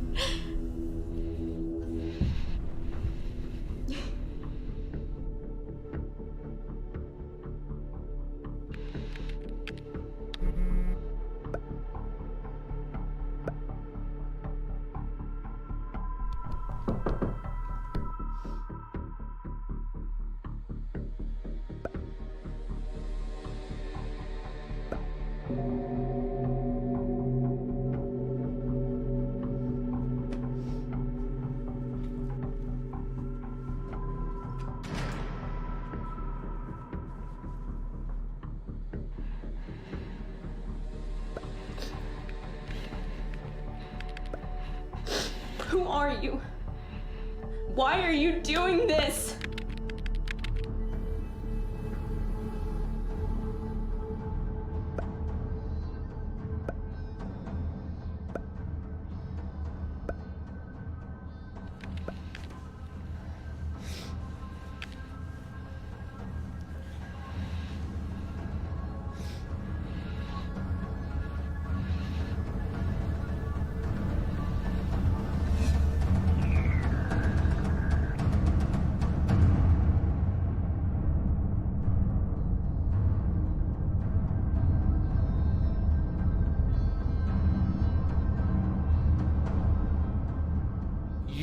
are responsible for your children. We need to monitor. We need to talk to the technology, talk to them. We need to check their contacts because we want to raise great digital citizens. And you are responsible for that. Thank you very much. Have a great evening.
We need to make parents aware of what's going on with their children's technology. From trafficking to cyberbullying to suicide to sexting, sextortion, and drug abuse, where is that information? It's in their cell phones.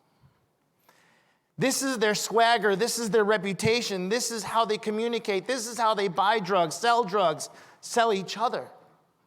Is through their technology. So after I did this TED Talk, I spent 28 years at the Naperville Police Department. When I did my TED Talk and they released it at the end of 2017, I was getting calls from all over the country to go in schools and do this. And I have made it my calling and my mission to answer that call to any school district that would have me come present. I will do that. So much so that I was only at the Naperville Police Department probably 3 days a week, and my bosses were like, dude, you need to train somebody before you leave. And I was like, okay, you got me. So I belong to ICAC, Internet Crimes Against Children Task Force. I still belong to ICAC even after my retirement.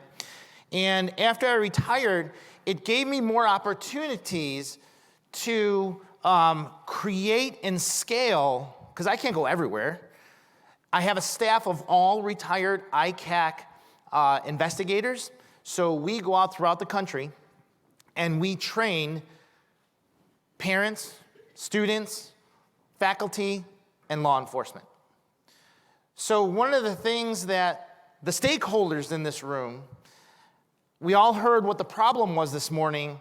Now I want to show you exactly how trafficking works online.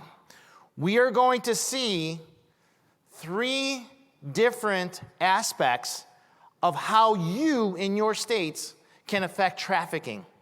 And it starts with being online.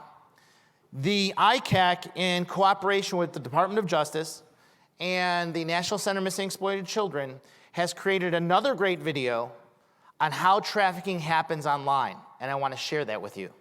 Here we go.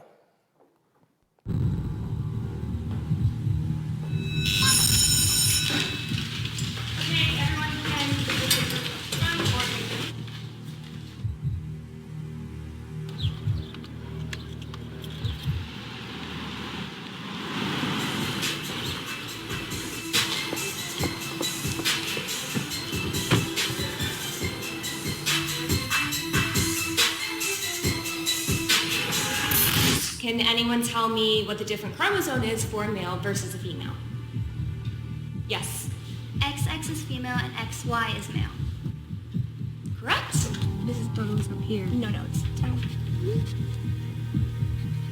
It's right here. That's important.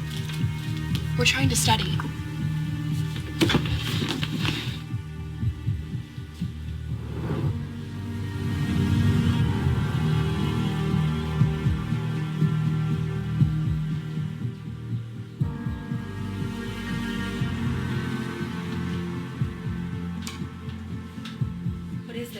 Nothing. What is this? What are you doing? It's nothing. Who is that? Nobody. Who is that? Who are you texting? Nobody.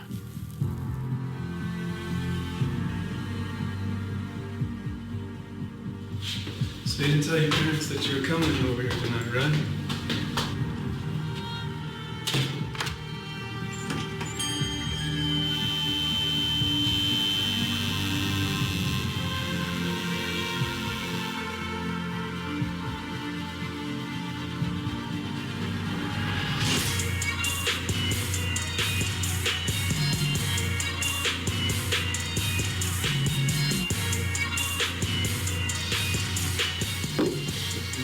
You ain't gonna chill with us? Get off me! What the hell is your problem? Who let me pick you up? Huh?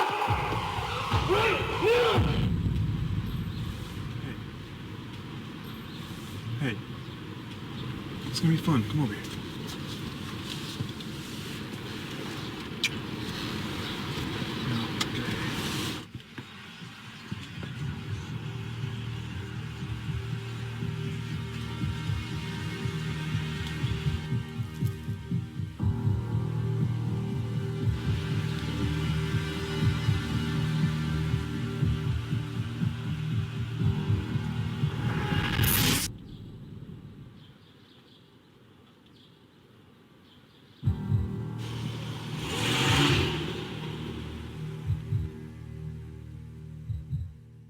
So in this video, this is how it happens.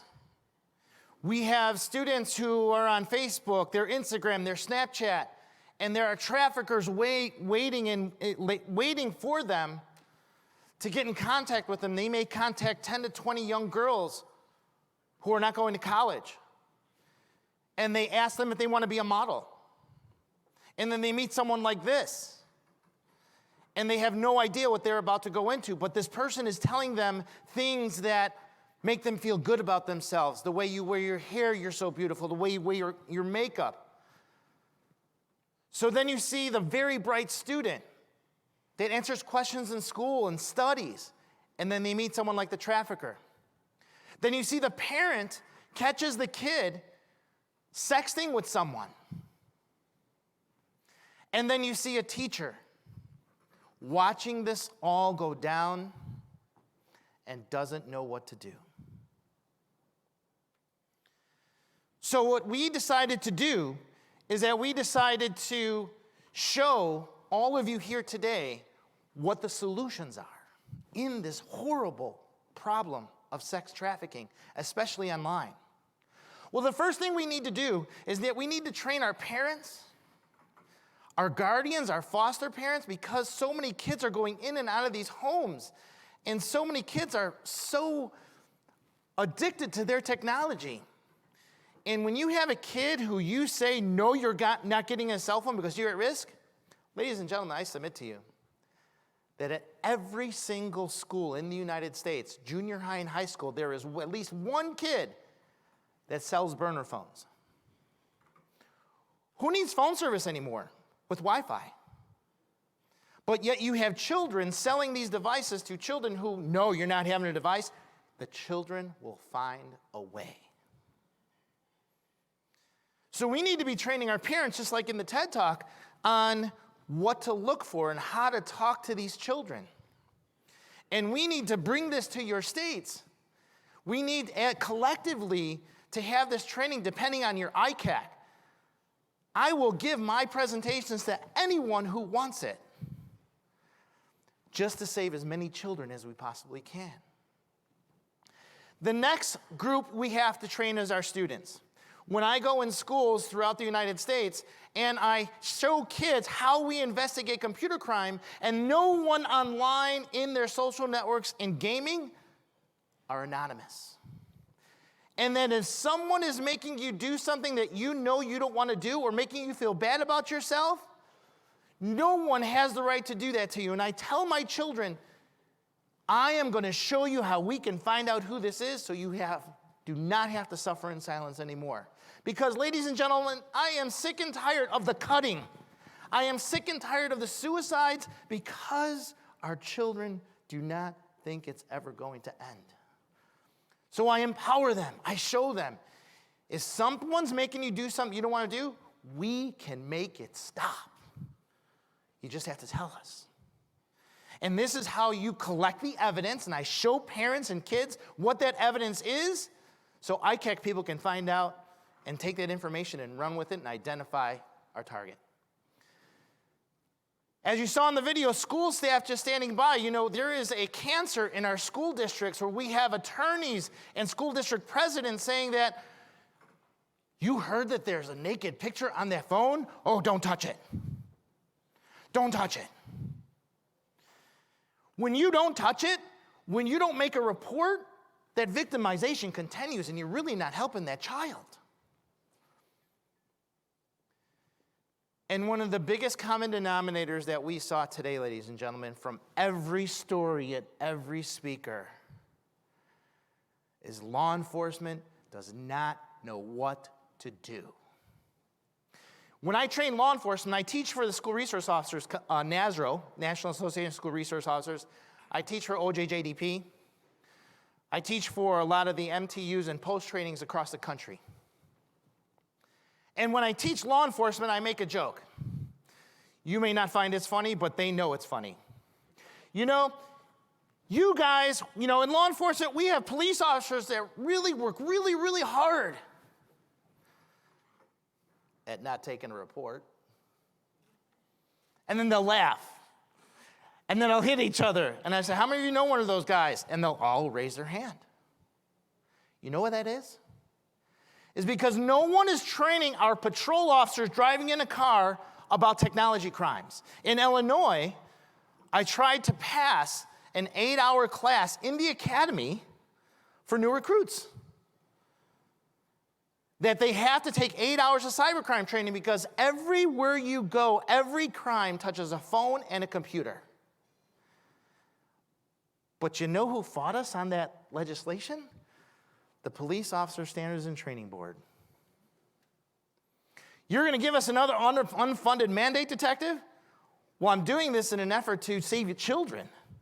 Because when you go to a house and the mom is reporting sextortion of their child, you have police officers who you have not trained, and they're flying by the seat of their pants. Sextortion. Lady, if I got to take this sextortion report, I'm going to arrest your kid too. You still want the report? I didn't think so. And now they are adding to success of that predator.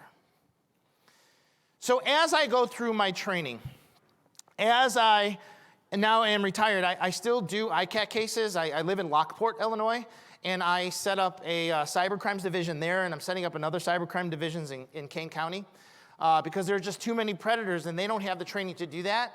So they deputize me, and now I help them do these types of cases. And I'm still in ICAC, and I'm still contributing, but I have to figure out a way to scale this. So I'm going to leave you with one final story and solution. I was training in Southern Illinois about 8 months ago. And a gentleman called me from Los Angeles, and he goes, "Are you Detective Wistocki?" And I'm saying, "Yeah, I am." And he said, "Can you make me a cyber parent and send me a certification?" I'm like, "Well, I created a program called Juvenile Justice Online, where instead of arresting or expelling kids, we give them a diversion instead. Instead of arresting the child, not only do we give consequences to the kid, such as community service, watching a video, taking a test, research papers, apology letters, drug testing, we also make their parents watch a 90-minute video as to what they're responsible for their kids' technology. We make them take away their kids' devices, and we give them free monitoring software so they can monitor the kid remotely, and then they follow the kid through the diversion. So instead of arresting that child, they get a diversion. Once they complete the diversion, it's like nothing ever happened. We're not fingerprinting kids anymore. We're not arresting them and ruining their lives because kids make mistakes. So he asked me, he goes, "Detective," he goes, "Can you make me a cyber parent?" I'm like, "Well, I guess you can sign into juvenilejusticeonline.org and watch the videos I have there for parents. And then I'll send you a test and I'll send you a certification." He goes, "Thank you so much." I said, "Tell me what happened." He says, "Well, I was in a tumultuous divorce with my ex-wife, and we have an 8-year-old daughter. But my ex-wife is best friends with our 8-year-old. And she allows her to have a cell phone, allows her to have Snapchat, Instagram, because all her friends have it. When she spends every other weekend with me, I don't let her have a phone. I don't let her have Snapchat. Because I want daddy time, and she's not even supposed to be on it anyways. And here's the problem, how parents risk their children's innocence. I'm going to put you through an exercise that I put through parents right now. So when I go across the country and I teach 4th and 5th graders, how old are they? How old are 4th and 5th graders? 8 or 9 years old, right? So I ask the kids, how many of you guys got Snapchat? Yeah! How many of you guys get Instagram? Yeah! So you have to be 13 in order to have them. And how old are they? 8 and 9, right?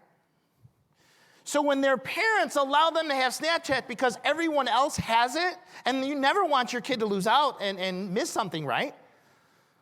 So the parents allows the child to lie about their age. And no offense, but some of our kids are not the best mathematicians in the world. So when they're figuring out their social network, let's see, I was born in 2011. How old do I have to be 13 or 14? Oh, heck with it, I'll just round up to 2000. So I'll ask the kids, how many of you rounded up to 2000 to start your network? They all raise their hand. How old are those 8, 9-year-olds now? How old are they? They're 19 years old. So when you have an 8-year-old, a 9-year-old posing as an 18 or 19-year-old, who do you think is going to talk to them? Adults. Who do you think is going to send them pictures and videos? Adults. Who do you think is going to ask them to meet?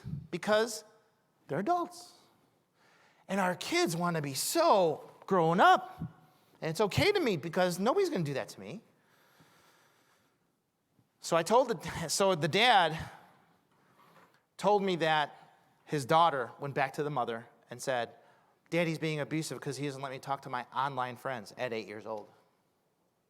Mom, being the friend that she is, brings him back to court to limit the visitation. He then says, when he took her to court, and the judge laughed at her and said, don't come back to my courtroom with this stuff until both of you receives 12 hours of cyber parenting training. Well, the judge said that because it doesn't exist. Just to get him out of the courtroom. So when the dad told me this, my wheels were spinning, and I created cyberparenting-101.com. Now parents can log into cyber parenting and get all of this great training, and once they pass the test, they press the button for their certificate, and they can present it to the judge.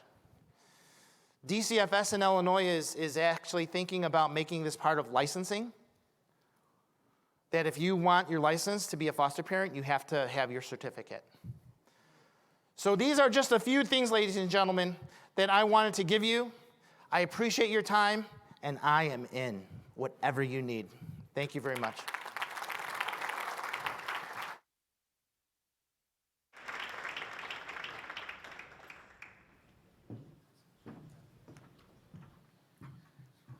I feel like I needed to do jumping jacks or something after that. I mean, that was great. I love to hear about precise, effective actions that we can take, and obviously Rich has a program that does that.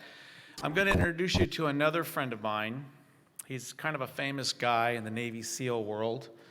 He's a former SEAL Team 6 sniper. I think he had a reality TV show one time called Sniper for a while. He's done some other very interesting work, but decided to get involved in crimes against children. And he also has a former history of being a federal crimes investigator in the Federal Air Marshal Service. He's been high threat mobile security in charge. But today he's the founder of Vets for Child Rescue. I think we have a short roll we're going to roll before Craig comes up, and we'll have Craig Sawyer come and join us right after that. Thank you. In dirty clubs, down dark alleys, in cold corners, innocence is traded for pleasure. For far too long, far too many have looked away. We bring light to the darkest corners of the world, where little chance of freedom exists for victims of trafficking. We are the action needed in this fight. Founded by a Navy SEAL and run by U.S. military veterans and high-level intelligence officers, V4CR is unlike any organization before it. We are individuals of action. Rise with V4CR and help us end child trafficking.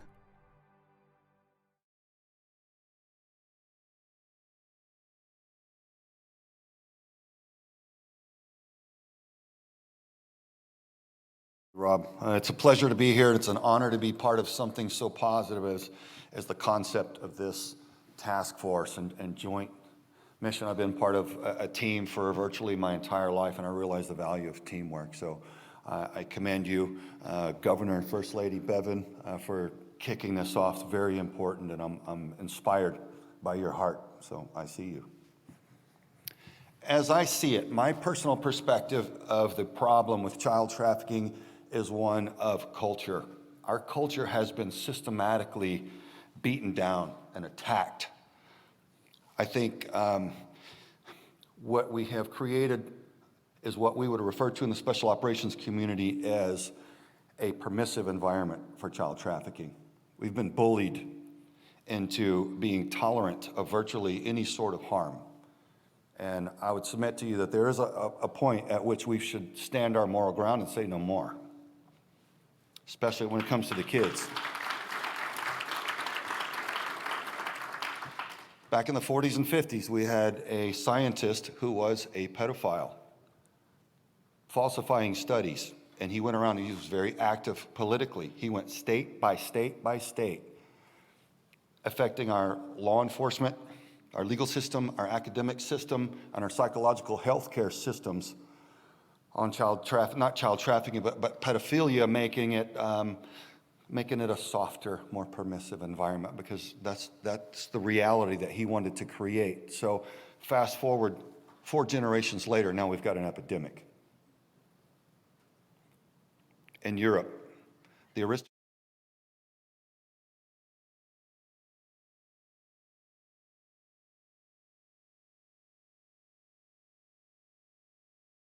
information that they get and the light that things are shown. And in a gay pride parade now, they're forced to have pedophiles in their parade, dictated by the government. So they have that level of control there. They want that level of control here. And we must not allow them to get it, because we see where it's going. And instinctively, we understand that it's wrong. They have no civilian groups that stand up and go after pedophiles and child traffickers. They don't have that level of liberty there. So I say let's embrace the fact that we do here and take action, righteous, lawful action, and stand up against it. And I think we can have a very powerful impact if we decide to do that, and we are deciding to do that. So what's the solution? Well, my solution, with my background and what I had to bring to bear, was to found a nonprofit organization called Veterans for Child Rescue. And the main mission, as I saw, my contribution would be to alert the populace to the threat. Because if I had cancer, I would want my doctor to tell me so that I could begin taking measures to combat it. So we can't fight what we don't know. And I realize that a lot of the American populace do not know what's going on with the children. It's happening right under our noses. It's unthinkable. We have to understand the threat so that we can combat it. So alert the populace, that's my main mission. That's job one for Vets for Child Rescue. So the best, and we do that, we alert the populace through every means that we can. There's celebrities. How many of you guys know Charlie Daniels? He's fantastic American. He doesn't like child trafficking either. So we share placement on the same NASCAR. That's just one of the things that we do. But far and away, the biggest contribution I can make in alerting the populace is a documentary. So for 2.5 years, we've been filming Contraland to bring the truth of what child trafficking is actually about and how it looks inside the continental United States. We travel to 3 countries in Asia as well and ran operations over there. But we are bringing it. It's being completed this month, and so we hope to have it on the air as soon as possible. And I believe it's going to be a very powerful tool in empowering the people of what the threat is and how we can take action against it. And I'm honored to be a part of it. So one of the things that we do when we're filming this documentary, I wanted to show the American populace just how quickly traffickers and predators will come for the kids. If you put out an ad in a sting operation, it would turn your stomach to see not only how many they would come, but even how much more crudely and with reckless abandon come for the boys, even more so than for the girls. And it's depraved, it's dark, it's harmful, and it's not okay. And if I were to tell the American populace, they couldn't bear really to comprehend it and accept it because it's repulsive to me. I don't want to know about it. I don't want anything to do with it. But I can't turn away knowing that it's there. And so I've got to show the people what they can't bring themselves to believe if they just hear it. So that's the spirit of Contralay. That's my mission. So, yeah. Sorry, I never get numb to it. I reached to the biggest power hitters that I knew that would be in alliance with what I did. So it's important to have good people involved, just like this alliance. I reached to Bob Hamer. Bob Hamer arrested 8 of the top pedophiles in the NAMBLA, North American Man-Boy Love Association organization. It's a legal organization. They're allowed to exist, but what they do to children is a crime.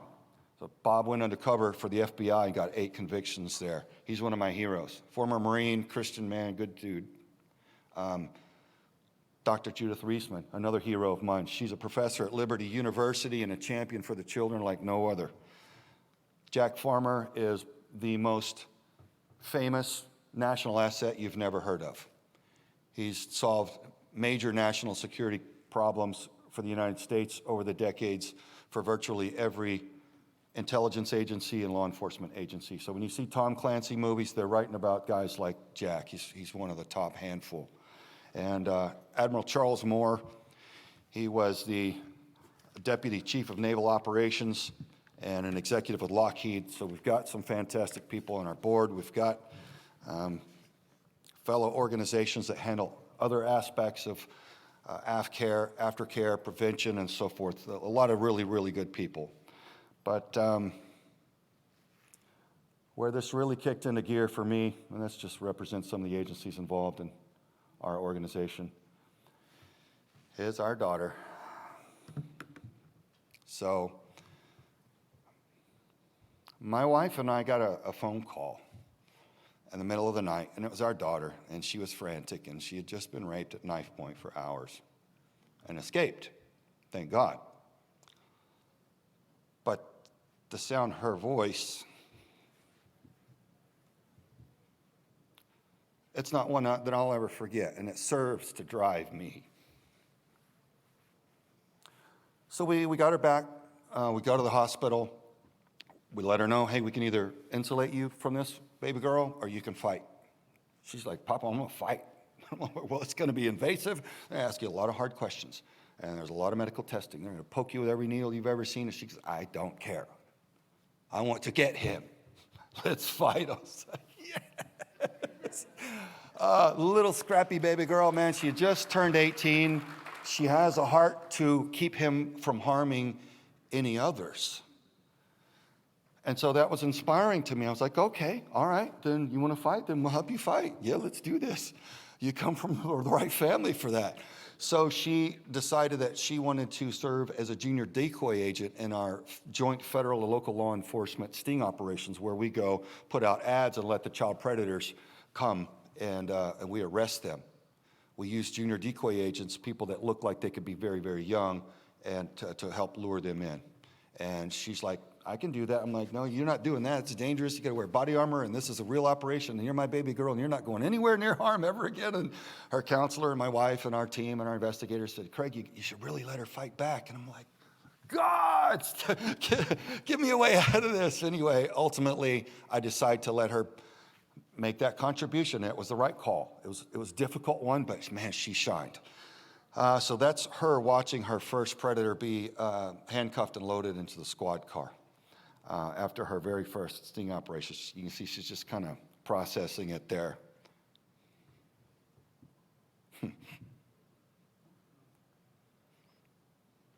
So her predator was allowed to go through 14 public defenders in 2.5 years. He kept firing them, delaying the trial again and again, and every time it re-traumatized her. And she felt like the system wasn't working for her. But just 3 weeks ago, we finally had his trial. And because he was representing himself, he was allowed to berate her on the witness stand by a pretty soft judge for over 2 hours. Folks, I'll tell you, not just because she was my daughter, but because the prosecuting attorney told me, follow your daughter's lead. When it came to testifying, she dismantled him. She intellectually dismantled that predator who was berating her only by speaking the plain truth. Facts, the factual evidence backed her up and demonstrated that she was telling the absolute truth. And so she fought back very bravely. The result? He was convicted. He was found guilty on all counts. So there's one repeat rapist that'll never rape again, at least not maybe in prison, but that'd be about it. So our daughter also got to assist in another young lady. We were able to recover her. I had met her mother on another operation, and another organization said they knew where her daughter was. And unfortunately, they were lying. But we went to go film it for Contraland, and my heart was broken. I befriended the mother, telling her, my gosh, I don't know how this happened, but I'm here for you. Here's my background, and let's stay in touch. Can I pray for you? Can I make sure you're okay? She's like, yeah, please. Well, on Easter Sunday morning, I got a call from my mother. Craig, she's alive, and she's in Texas.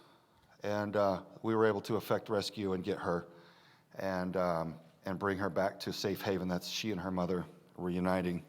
And then here we are the next day. So fantastic. But our daughter got to be a part of this and help mentor this girl and love her and just befriend her. So it's a journey. It's a process. So what is needed? What do we all need to do as a society? Well, I think one of the things is we've already done it. We need to unite. We need to join forces. Together we are what we can't be alone. We can all run to our respective corners and work away.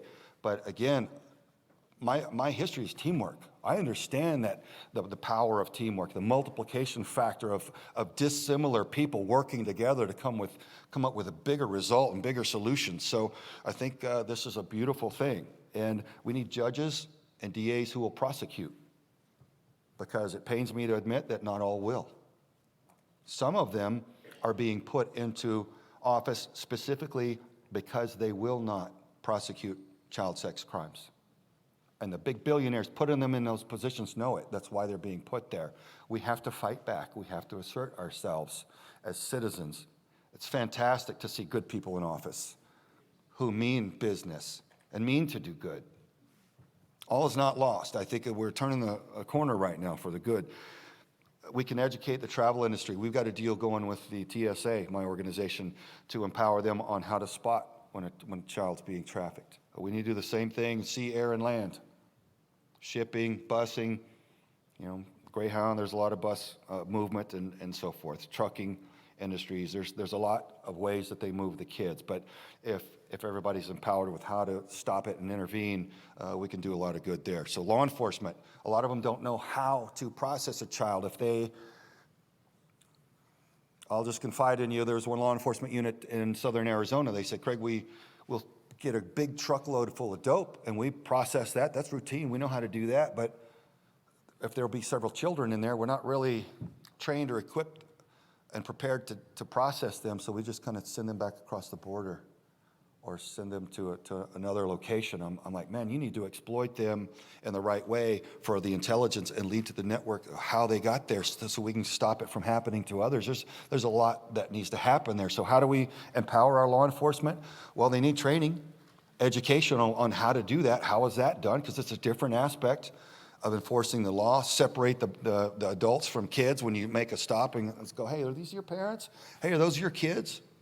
What are their birth dates? What are their middle names? Do you even know? Because a lot of times the traffickers won't. They'll wing it, but they'll be wrong. So how do we empower them with that? We give them the training, the education, the support to know that they'll be able to make prosecutions, and that takes funding, and that's another political solution. We have to hold our elected officials' feet to the fire and say, this is something that we want as a society. This is important to us. We need this. We demand this. And then we can affect that change. And law enforcement officers can begin solving those problems as well that are happening a lot of times right under their noses, and they may not necessarily recognize it. So that's a good thing. We can do this. I would say that the penalty for refusing to be involved in our political system is being governed by our inferiors. And I think over the course of our lifetimes, we've kind of learned that to be true. We American citizens, good people, we work hard, we love our families, and we tend to our business, and we don't like politics because it's repulsive and it's contentious, it's ugly. But if we just leave it to the crooks, they'll take over and they'll run everything. So we good people have to stand up, inhabit the offices, hold our elected officials' feet to the fire, and demand better representation, and then we'll get it. And I've seen fantastic examples of that. So that's what I mean to tell you today. I appreciate your involvement and interest in this situation. It's very important. And I would say, due to the turning away of the American populace over the years, this epidemic has grown so pervasive that now is the time when we need to stop and face it. So let there be no more turning away. Let's do this. Thank you all for your involvement.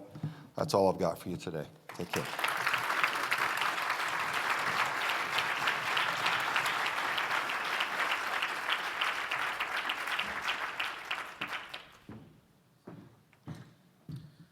Wow.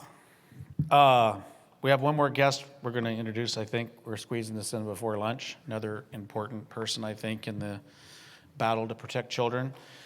A wise man once said, the hardest thing there is to confront in life is evil. And child trafficking and child exploitation is evil. It's one of the most evil things, if not the most evil thing in the world. And like Craig said, we have to stamp it out. And we just have to make our mind up about it and be one in mind with the First Lady and the Governor. I think we need to take this all the way to Washington, D.C., don't you think, Gov? And get a task force there and get them working with us. And thank you for all of you that come from different states here today to support the Governor and the First Lady on this initiative.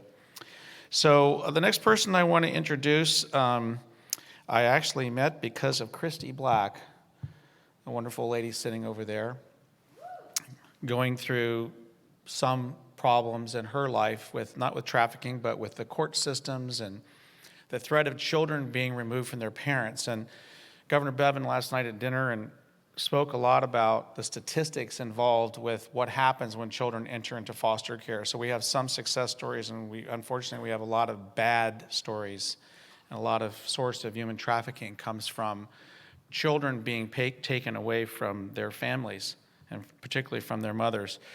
So you're gonna meet Dr. Michael Stone here in a minute. He's a professor of clinical psychiatry at the Columbia University College of Physicians and Surgeons. He also has some really famous book collection. I think he has the largest collection in the world of books dating back hundreds of years on psychology. He's quite an expert on the subject of the criminal mind. He's a forensic psychiatrist. But in recent years, he's shifted his attention to crimes against children, and children in particular, and the importance of children and the bonding with their parents, and what happens to their minds when that bond is broken and the state tries to take over and run control. So help me welcome Dr. Michael Stone, and he'll share his story with you.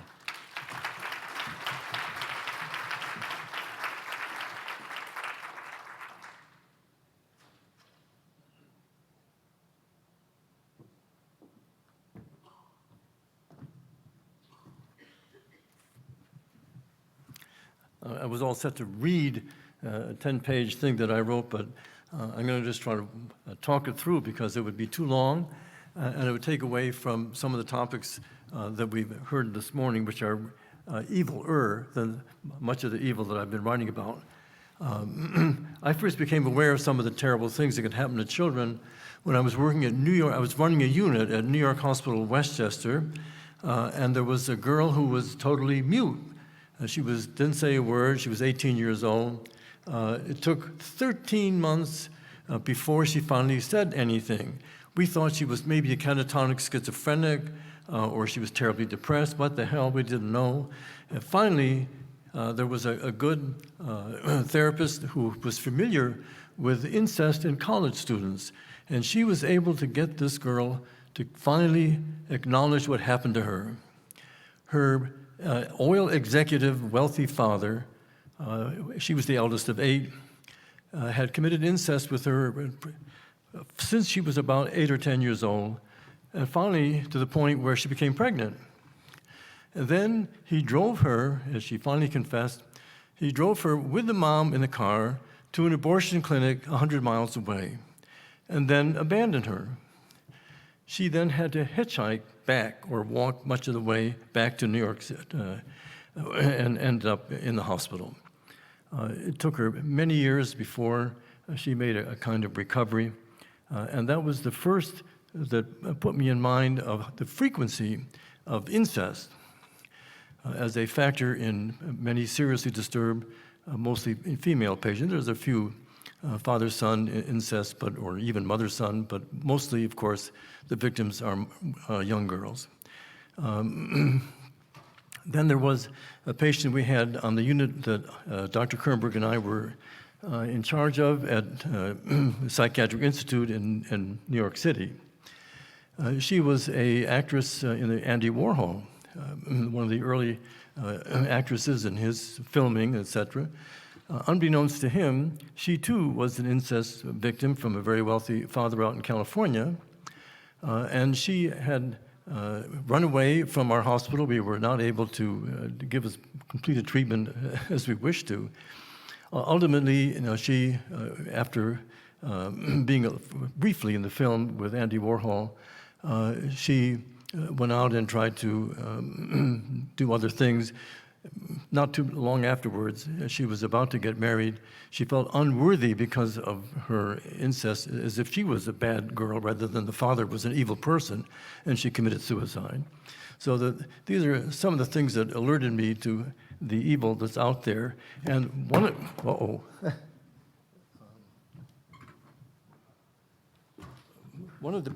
another evil that is, if you're wealthy and do these terrible things, like the oil executive or this man who was the husband of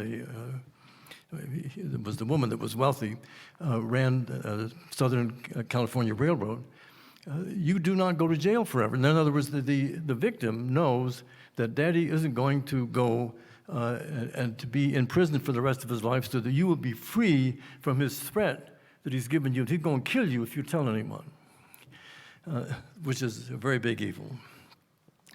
But I've been interested in more recent years with the bad things that can happen in custody cases, where the child or children end up with the less worthy parent.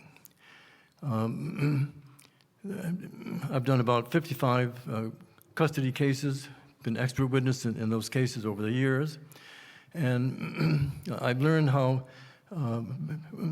very infrequently it is that the better parent ends up with the children. All kinds of things go wrong. Child Protective Services, in the old days, before the divorce rate went up in the 60s to where half of the families divorced and so many children experienced divorce, the Child Protective Services did their work was easier then because they were usually involved in cases where there was serious physical abuse of a child, maybe to the point of having broken legs or bleeding, and it was obvious, what had to be done, and Child Protective Services protected, the children. There was no question about what needed to be done. But then in the more recent years, since the divorce rate went up, the now a tremendous number of custody cases. And of course, again, when there's divorce and the parents are at least reasonable enough people that they respect each other and have good thoughts of, about what needs to be done for the children, they make an agreeable arrangement, and Child Protective Services has no role anymore. They don't hear about those cases. They only hear about the worst cases. And I divided my 55 cases that I'm most familiar with into who got the kid. Was it the good mom, the bad mom, the good dad, or the bad dad? And I discovered that looking at that way, 3 out of 5 times, it was, in other words, 60% of the cases, it was the bad dad that got the custody of the children through all kinds of trickery and chicanery. So I can tell you brief stories of some of these.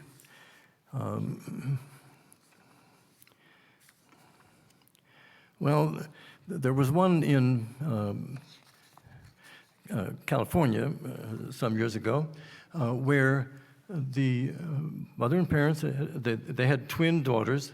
The mom and dad divorced, and the father lived apart, but he himself didn't work. It was his own father who owned many, many square miles of farmland in Northern California. So the man who was the actual dad got all his money from his own father. When he would have custody for the usual, Wednesday and alternate weekends kind of arrangement that's so common, he would diddle one of the twin girls. They were 5 and 6 years old, and he would and did it to the point where one time there was bleeding in the vaginal area, and the mother saw that and tried to bring it to the attention of a pediatrician and so on, who verified that indeed the girl had been violated. Child Protective Services was brought into the case, and there were several workers who agreed very much with the mother and tried to take custody, all of his arrangements away from the father, but the father, being the wealthiest, or the son of the wealthiest person in the community, was able to twist the legal system in such a way that the mother was considered mentally ill, which even though she wasn't, and he ended up with custody of the girls. One of the first many outrages that I have seen in the custody system, and one of the problems was that the head of the Child Protective Services, unlike all of the workers under her, all of whom were knew that the mother was the right person, she was intimidated, by the power of the grandfather in the community, and told the girls to sort of hush up, don't make too much of a noise about it. And so therefore, it was the bad dad that got the kids. Wasn't long after that, I became involved with another case that was a very big headline case in New York, of a woman who had twin girls, again, by a man. They were not married, and they lived together for a while. But one particular day, when he had some day off and wanted to take the two girls to Central Park in New York, for a pleasant afternoon, accompanied by their nanny, he told the nanny, well, you wait here on a bench, and I'm just going to take the girls a little bit further. They can watch some of the things in the park. But he used that opportunity to violate one of the twin girls and give her, again, a case of vaginal bleeding, which the mother became aware of, checked it out with the pediatrician, certified, no question, what happened. And she then sued for full custody of the two girls. But there was a court-appointed, and Child Protective Services in this case was overwhelmed by the power of the wealthy father to hire attorneys and psychiatrists to evaluate the situation, and he managed to find somebody, a psychiatrist, to call the mother a paranoid, a psychotic paranoid, as if the story she was telling about what the man did was a vicious lie instead of being the actual truth. And luckily, the woman had a sister who was very wealthy, and she spent $900,000 over a period of years until she could finally, and she was remanded to treatment with me, so as if she needed therapy, which of course she didn't. What she needed was forensic help. She didn't need any therapy. And it took her that much time, that much money to wrest the girls away from the father. And they are now 18 years old, in college, and doing very nicely, and having almost no contact with the father. They live with the mother.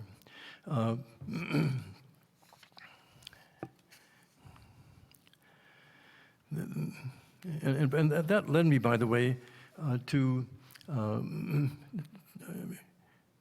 borrow or translate a phrase from one of the plays of David Mamet, who wrote a play called The American Buffalo, which involved a petty thief and a pawnbroker. And what the main line in that play was a bit vulgar. It was, and so I translated it into Latin as though it was not said by the pawnbroker, but by Cicero. And it was, pecunia loquitur quam minimum quam sterci ambulat torus, which means, and if you can excuse the vulgarity, money talks, but bullshit walks. Because that is what happens in a great majority of these cases. In the next case, however, it wasn't so much money, it was a little bit different. There was a fellow from Europe came to this country and had married a woman, who came from a Middle Eastern family, and they had a 6-year-old. The woman, they had both been models, and that's how they met in New York City. But she was a tempestuous, very volatile woman, and they lived in apartments next to, just a few doors down from each other when they were beginning to separate. And the neighbors would say that the mother was yelling and screaming at the kid, even though the kid really hadn't done anything. And that she also did peculiar things, like she would make photographs of herself nude with Arabic words across her chest in red ink. And she also had another shot she made of herself where she was in a long white gown, except there was a pistol attached to her ankle. So the husband, former husband, insisted that she get therapy as a borderline patient, which was not far off the mark. However, I saw her a couple of times. That's how I got to know them. And she had very little interest in treatment, so that didn't go anywhere. It did get involved in the family court situation in the unusual way. He said, well, look, my dad has an extra home in one of the European countries. Let's all go there, the three of us, and maybe you'll settle down and things will be okay, and we can live in my dad's old place. So the three of them went, to Europe, lived in the house of the man's father. And within 1 week, however, the woman had already cheated on her husband, with another man, and had stolen the passports of her and the boy and came back to the U.S. That's abduction.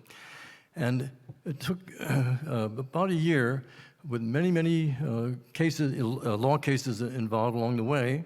When finally at family court, I was able to convince the judge that the man was the worthy parent, the woman was very disturbed, and for once, the judge had no difficulty in agreeing with me and The father got the child, went back to Europe, and that's where they are now, that the mother has nothing to do with the child. So that was one of the cases where the Child Protective Services was only briefly involved, but it was really the evaluators, and finally the judge that did the right thing.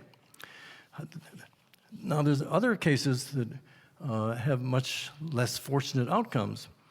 There was one I'm still connected with.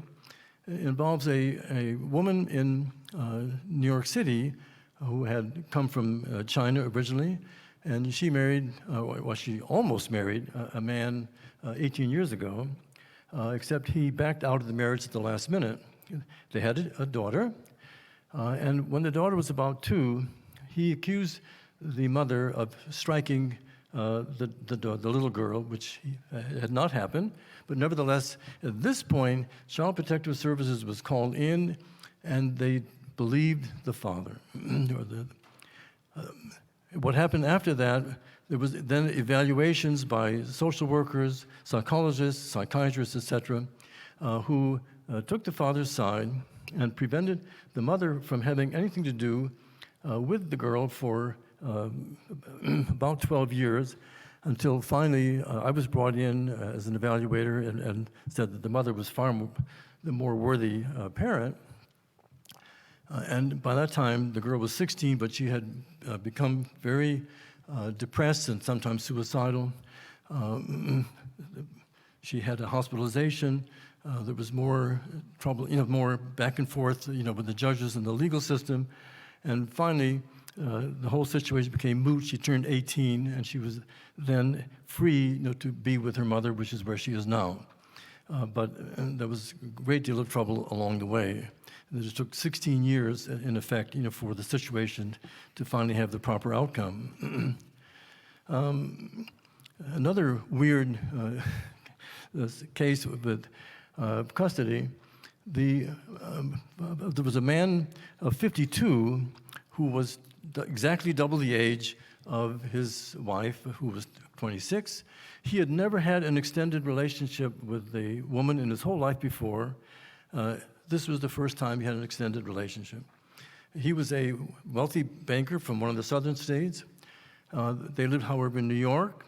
And he had a habit, the sex that he had had during all his adult years was in massage parlors and brothels. And oftentimes, since he also owned a place in Mexico, where he would go to a massage parlor, the 15-year-old girls, pretending to be 18 so there wouldn't be any statutory rape charges available against him, etc. And he never really even spent a whole night with his wife. He would have sex, then maybe go to his own room.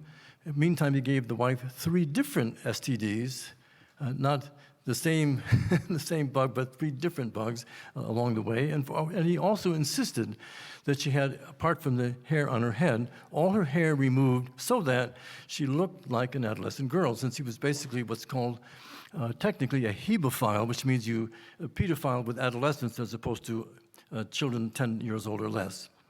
He would then come back from oftentimes the massage parlor or the brothel and sleep naked in the bed with his daughter. That finally led the woman to insist upon divorce, at which point he injured her, breaking 3 ribs and later giving her a black eye, which his attorneys pretended didn't happen, and so on. And he also, because he was the one, with the money, was able to mount endless appearances in court, evaluate with measures, countermeasures, and appeals and all that, overwhelming whatever she could bring, into the case against him, so that he ended up gaining custody. And also, for example, when the girl got old enough to be like 6 and going to school, the mother wanted the little girl to go to a nearby, very nice public school in New York City. And he said, no, I won't let her go to one of those schools with all those Jews and blacks. He did not use such a nice word as I'm using. And that alone, when the mother testified, should have been enough for any judge, seems to me, to say that man is a bad man. The custody is going to go with the mother. But money talks and bullshit walks. He got custody, still has it, and it's only occasionally that the mother's been able to travel down to the southern state, to see her own child. So this raises the question: what can we do? What can we do? So it seems to me there's several things. One is, to rely on the best possible evaluators, and also as far as child protective services, they're oftentimes underpaid, to pay the child protective services better so that the governments can hire the very best ones, who will do whatever has to be done to evaluate, find out who is the more deserving parent if it's a question of difference, and make sure that the better parent gets the child. Another thing is to rely on evaluators of the highest academic quality and potential. I can just tell you, only 3 days ago, I became involved in a case where a very worthy woman with 3 daughters had been separated from a husband who he and his father had a big barn somewhere in one of the southern states, Alabama, and were violating the girls sexually, but also torturing them physically. What I was able to do was to call, and this is what I would advise people to do in general in the cases of this sort. I called the medical school in Birmingham and talked to the chairman, said, tell me the name of the highest ranking child psychiatrist in the child psychiatry service in your medical school. And I got a hold of that woman, and she volunteered, to involve herself with this case. So she would have the most prestige and the most clout to be able to, when the evaluation day comes, to tell the judge, in this case, the mother absolutely deserves custody, that the father and the grandfather are bad people.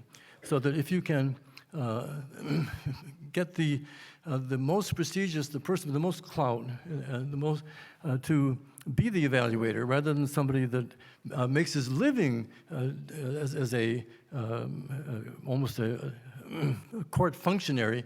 There are several other cases that I'm involved in where the social worker, the psychologist, and the psychiatrist make their entire living doing custody work, and just looking for the wink in the eye of the judge, who to give custody to, if the judge is a pro-mom person or a pro-dad person or whatever, totally corrupt. So that rather than to rely on people who make their living doing it, you want to have people who are independent, absolutely fair, and have such high rank that their evaluations really carry weight and amount to something. And then I think in that way, we can begin to improve the mess that custody has been in, and that child protective services have been hampered in their ability to be as good as they usually are, and so that the whole system can gradually improve from what it is today, which is pretty awful.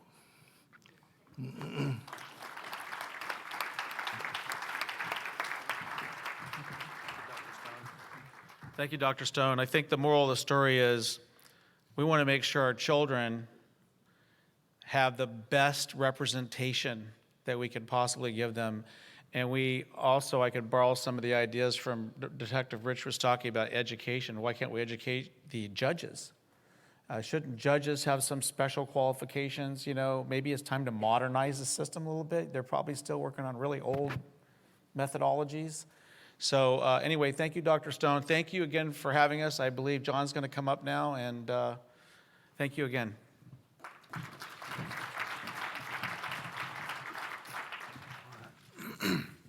So just a couple of announcements before we start lunch. There are 2 buffets set up out in the foyer. They're identical, and the eating will take place in here. And we're going to start promptly at 12:15. So just before I release you and ask the blessing over the food, I want to share this with you. There's a large fish bowl on the table outside the middle set of doors. That's our One Mind 50 States display. And there are thumb drives in the bowl, so please take one. Those drives include information about what each of the 50 states is doing to address today's issues. So if you will, bow with me in prayer. Father, we thank you so much that we can come before you. We thank you so much, Father, that you have gifted each and every individual sitting in this room with the unique qualities that it takes to carry this initiative forward, an initiative that is very precious to you. Father, you said, when you've done it unto the least of these, you've done it unto me. Father, Lord, help us take that serious. We ask, Lord, that you bless each and every individual, every organization, every home represented in this room. Bless this food to our bodies, and we ask this in Jesus' name. Amen. You're dismissed for dinner.